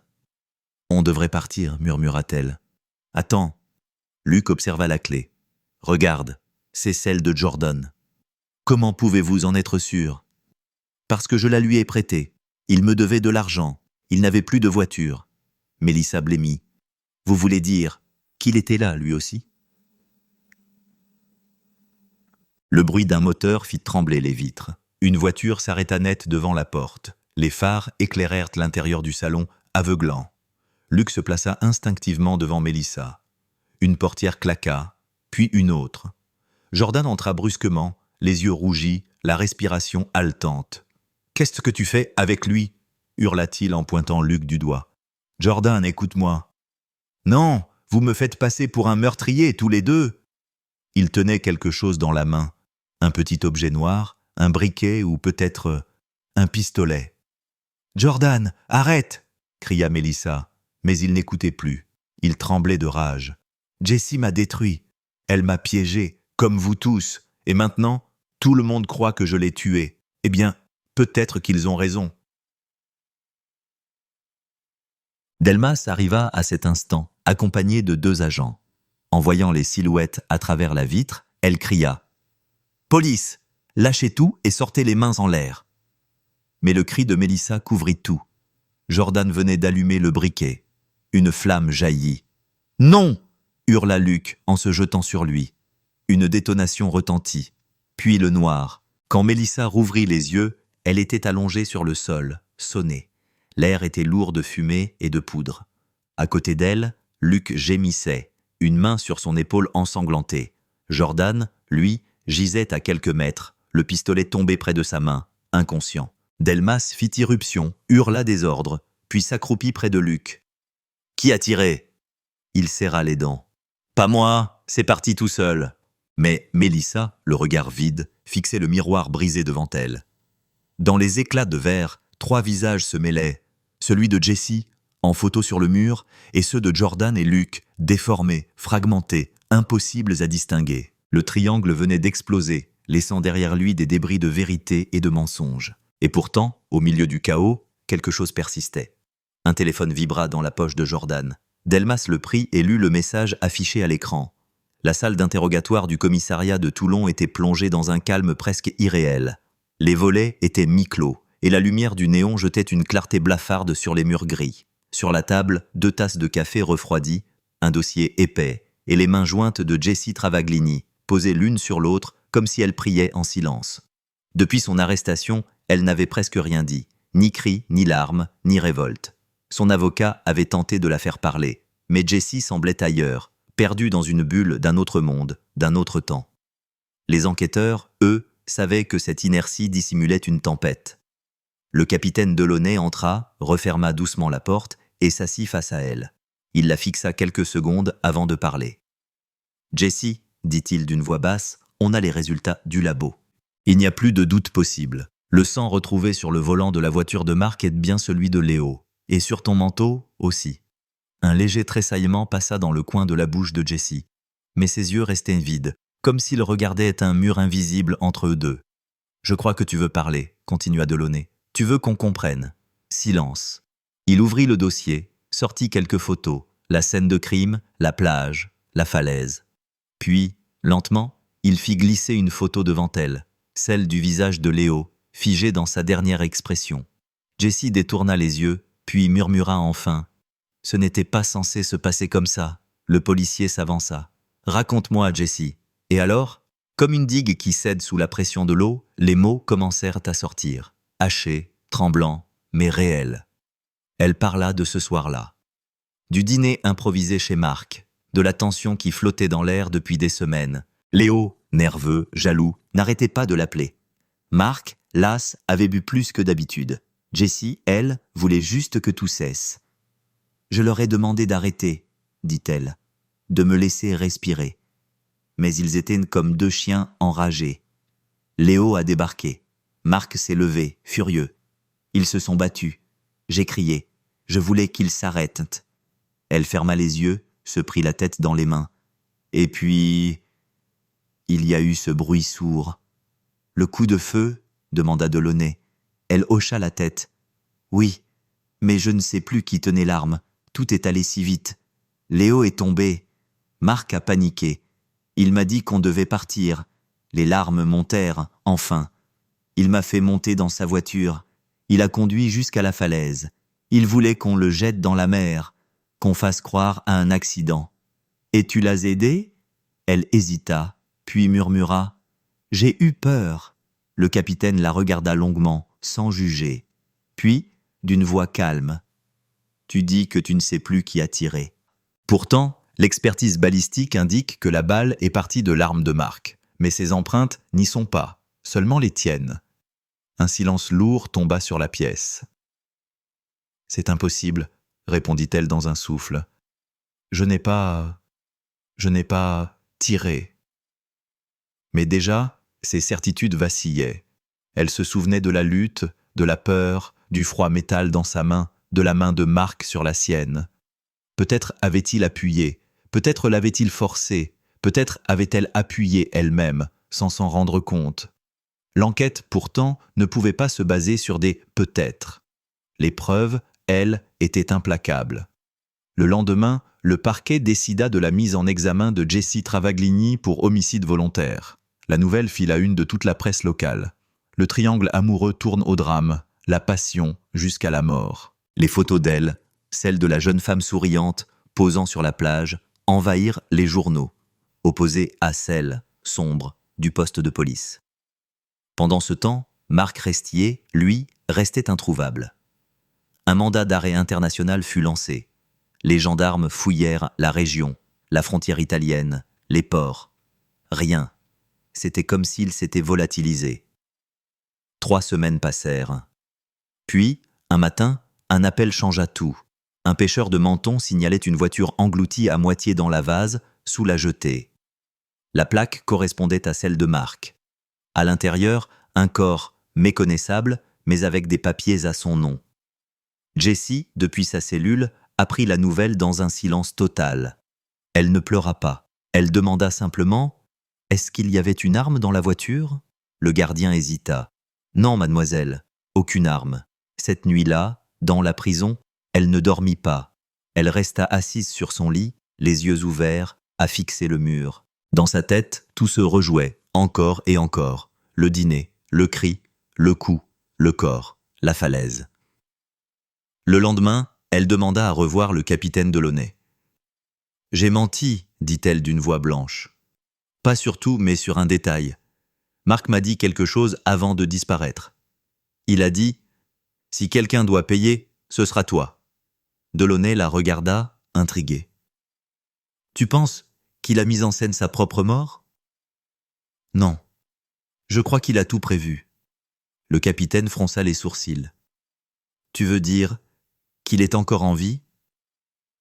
Elle hocha lentement la tête. « Et qu'il me regarde tomber. » À ce moment-là, l'enquête venait de basculer dans une autre dimension. Car ce qu'on croyait être une histoire d'amour tragique commençait à ressembler à un piège savamment orchestré. Le capitaine demanda la réouverture de certains relevés téléphoniques, les vidéos des péages, les caméras du port. Et un soir, dans le bureau du commissariat, un jeune lieutenant entra, pâle, tenant une clé USB. « Capitaine, vous devez voir ça. » Sur l'écran apparut une image de la gare de Nice, datée d'une semaine après la découverte du corps supposé de Marc. L'image était floue, mais reconnaissable. L'homme portait une casquette, une barbe légère et un sac à dos. Le logiciel de reconnaissance faciale confirma « Marc Restier, vivant ». Et soudain, tout prit un sens nouveau. Le sang, les empreintes, la disparition, le corps retrouvé, tout pouvait être une mise en scène. Une vengeance méthodique. Une pièce où Jessie n'avait été qu'un pion.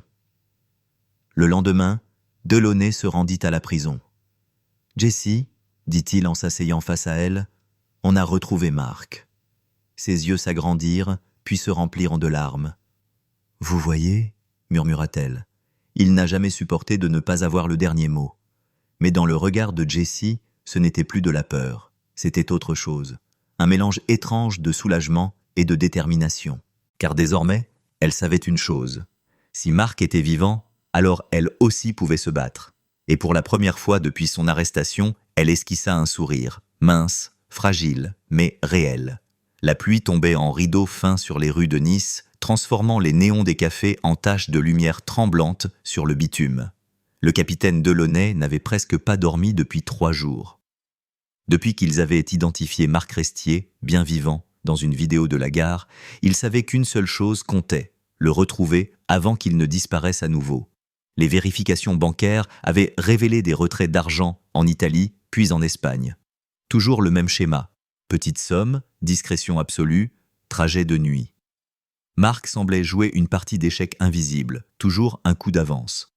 Dans sa cellule, Jessie attendait des nouvelles. Chaque jour, elle demandait au gardien si quelqu'un n'était venu pour elle, et chaque jour, la réponse était la même. « Non, mademoiselle. » Mais ce matin-là, ce fut différent.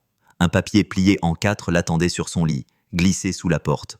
Aucun tampon officiel, aucune signature.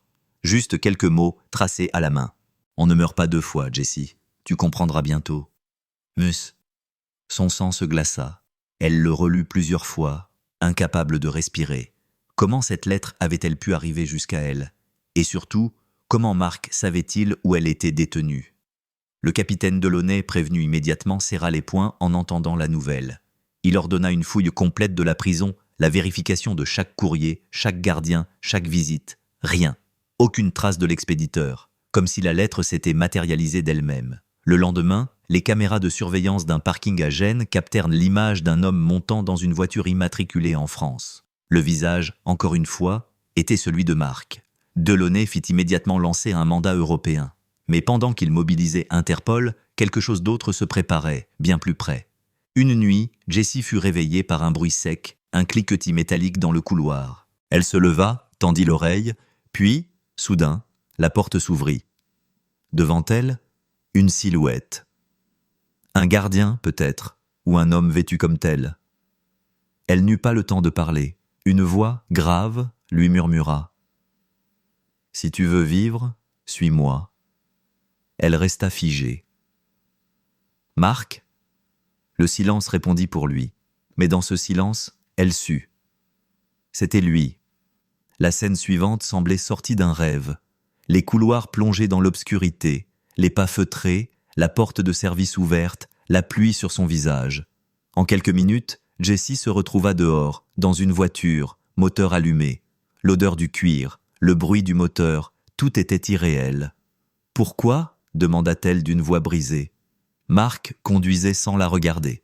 « Parce que je ne supporte pas que tu meures pour un mensonge. »« Un mensonge ? C'est toi qui l'as tué, Marc. » Il secoua la tête, un sourire presque tendre au coin des lèvres. « Non, Jessie, il n'est pas mort. » Elle se tourna vers lui, incrédule. « Quoi ? Léo n'est pas mort. » Il accéléra, les phares déchirant la nuit. « Ce que tu as vu, ce n'était qu'une mise en scène. Le sang, la panique, la falaise, tout. Je voulais qu'on parte, qu'on disparaisse, qu'on recommence ailleurs. Mais tu as eu peur. Tu as parlé. » Elle sentit son cœur battre à tout rompre. « Tu veux dire qu'il est vivant, lui aussi ? Peut-être. Il devait rejoindre un contact à la frontière italienne. Mais il m'a trahi avant. Il t'a trahi aussi. » Elle resta sans voix. Le monde s'effondrait autour d'elle. Chaque souvenir, chaque mot échangé avec Léo ou Marc prenait un sens nouveau. Tout n'avait été qu'un jeu d'ombre. Soudain, elle vit les gyrophares dans le rétroviseur. « La police !» cria-t-elle. Marc serra les mâchoires, accéléra encore. La route longeait la côte, sinueuse, étroite. La mer, en contrebas, reflétait les éclairs de lumière. « Arrête-toi, Marc !» Trop tard. Le capitaine Delaunay, dans la voiture de tête, observait la scène, le regard fixe. Il ordonna par radio « Ne tirez pas, je veux les vivants ». Mais Marc, lui, n'écoutait plus personne. Le volant tremblait sous ses mains. « On ne peut pas revenir en arrière, Jessie. On ne l'a jamais pu. Un virage. » Une seconde d'hésitation, et la voiture glissa sur la chaussée détrempée. Le monde se renversa dans un fracas métallique. Puis, plus rien. Quand Jessie rouvrit les yeux, elle était allongée sur le sable, la tête en sang, les sirènes au loin. Le goût du sel dans la bouche. Autour d'elle, des morceaux de tôle, l'odeur d'essence. Marc gisait à quelques mètres, inerte, le visage à moitié dans l'eau. Delaunay arriva le premier. Il cria pour qu'on appelle une ambulance, puis s'agenouilla près d'elle. « Jessie, tu m'entends ?» Elle hocha faiblement la tête. « Marc, il a dit que Léo... »« Léo est mort, » répondit Delaunay doucement. « On a retrouvé son ADN sur le lieu de la chute. Personne ne t'a menti là-dessus. » Elle ferma les yeux, une larme glissant sur sa joue. « Alors tout ça, pour rien. » Les secours la transportèrent à l'hôpital, inconsciente. Marc, lui, ne survécut pas à ses blessures. Cette fois, c'était bien fini. Des semaines plus tard, dans une salle d'audience silencieuse, Jessie Travaglini comparut une dernière fois. Les charges d'homicide furent levées. On parla de manipulation psychologique, de coercition, de victime collatérale d'une passion toxique. Le tribunal reconnut sa détresse, sa peur, son enfermement. Elle fut libérée. Mais la liberté avait un goût amer. Un soir, elle retourna sur la plage où tout avait commencé. Le vent soufflait, froid. Dans le sable, elle déposa une fleur blanche. « Pour toi, Léo, » murmura-t-elle, « pour ce qu'on aurait pu être ?» Elle leva les yeux vers la mer. Et dans le reflet de la lune, elle crut voir deux silhouettes se fondant dans les vagues. Un frisson la parcourut. Était-ce la mémoire ou autre chose ? Elle ne saurait jamais. Mais une chose était sûre. Certaines histoires d'amour ne s'éteignent jamais vraiment. Elles se transforment, se dissimulent, se glissent entre les pages du temps. Comme un souffle, un souvenir, une cicatrice invisible. Et quand elle tourna les talons pour quitter la plage, elle sentit enfin le poids des années s'éloigner, comme si le passé acceptait, enfin, de la laisser partir.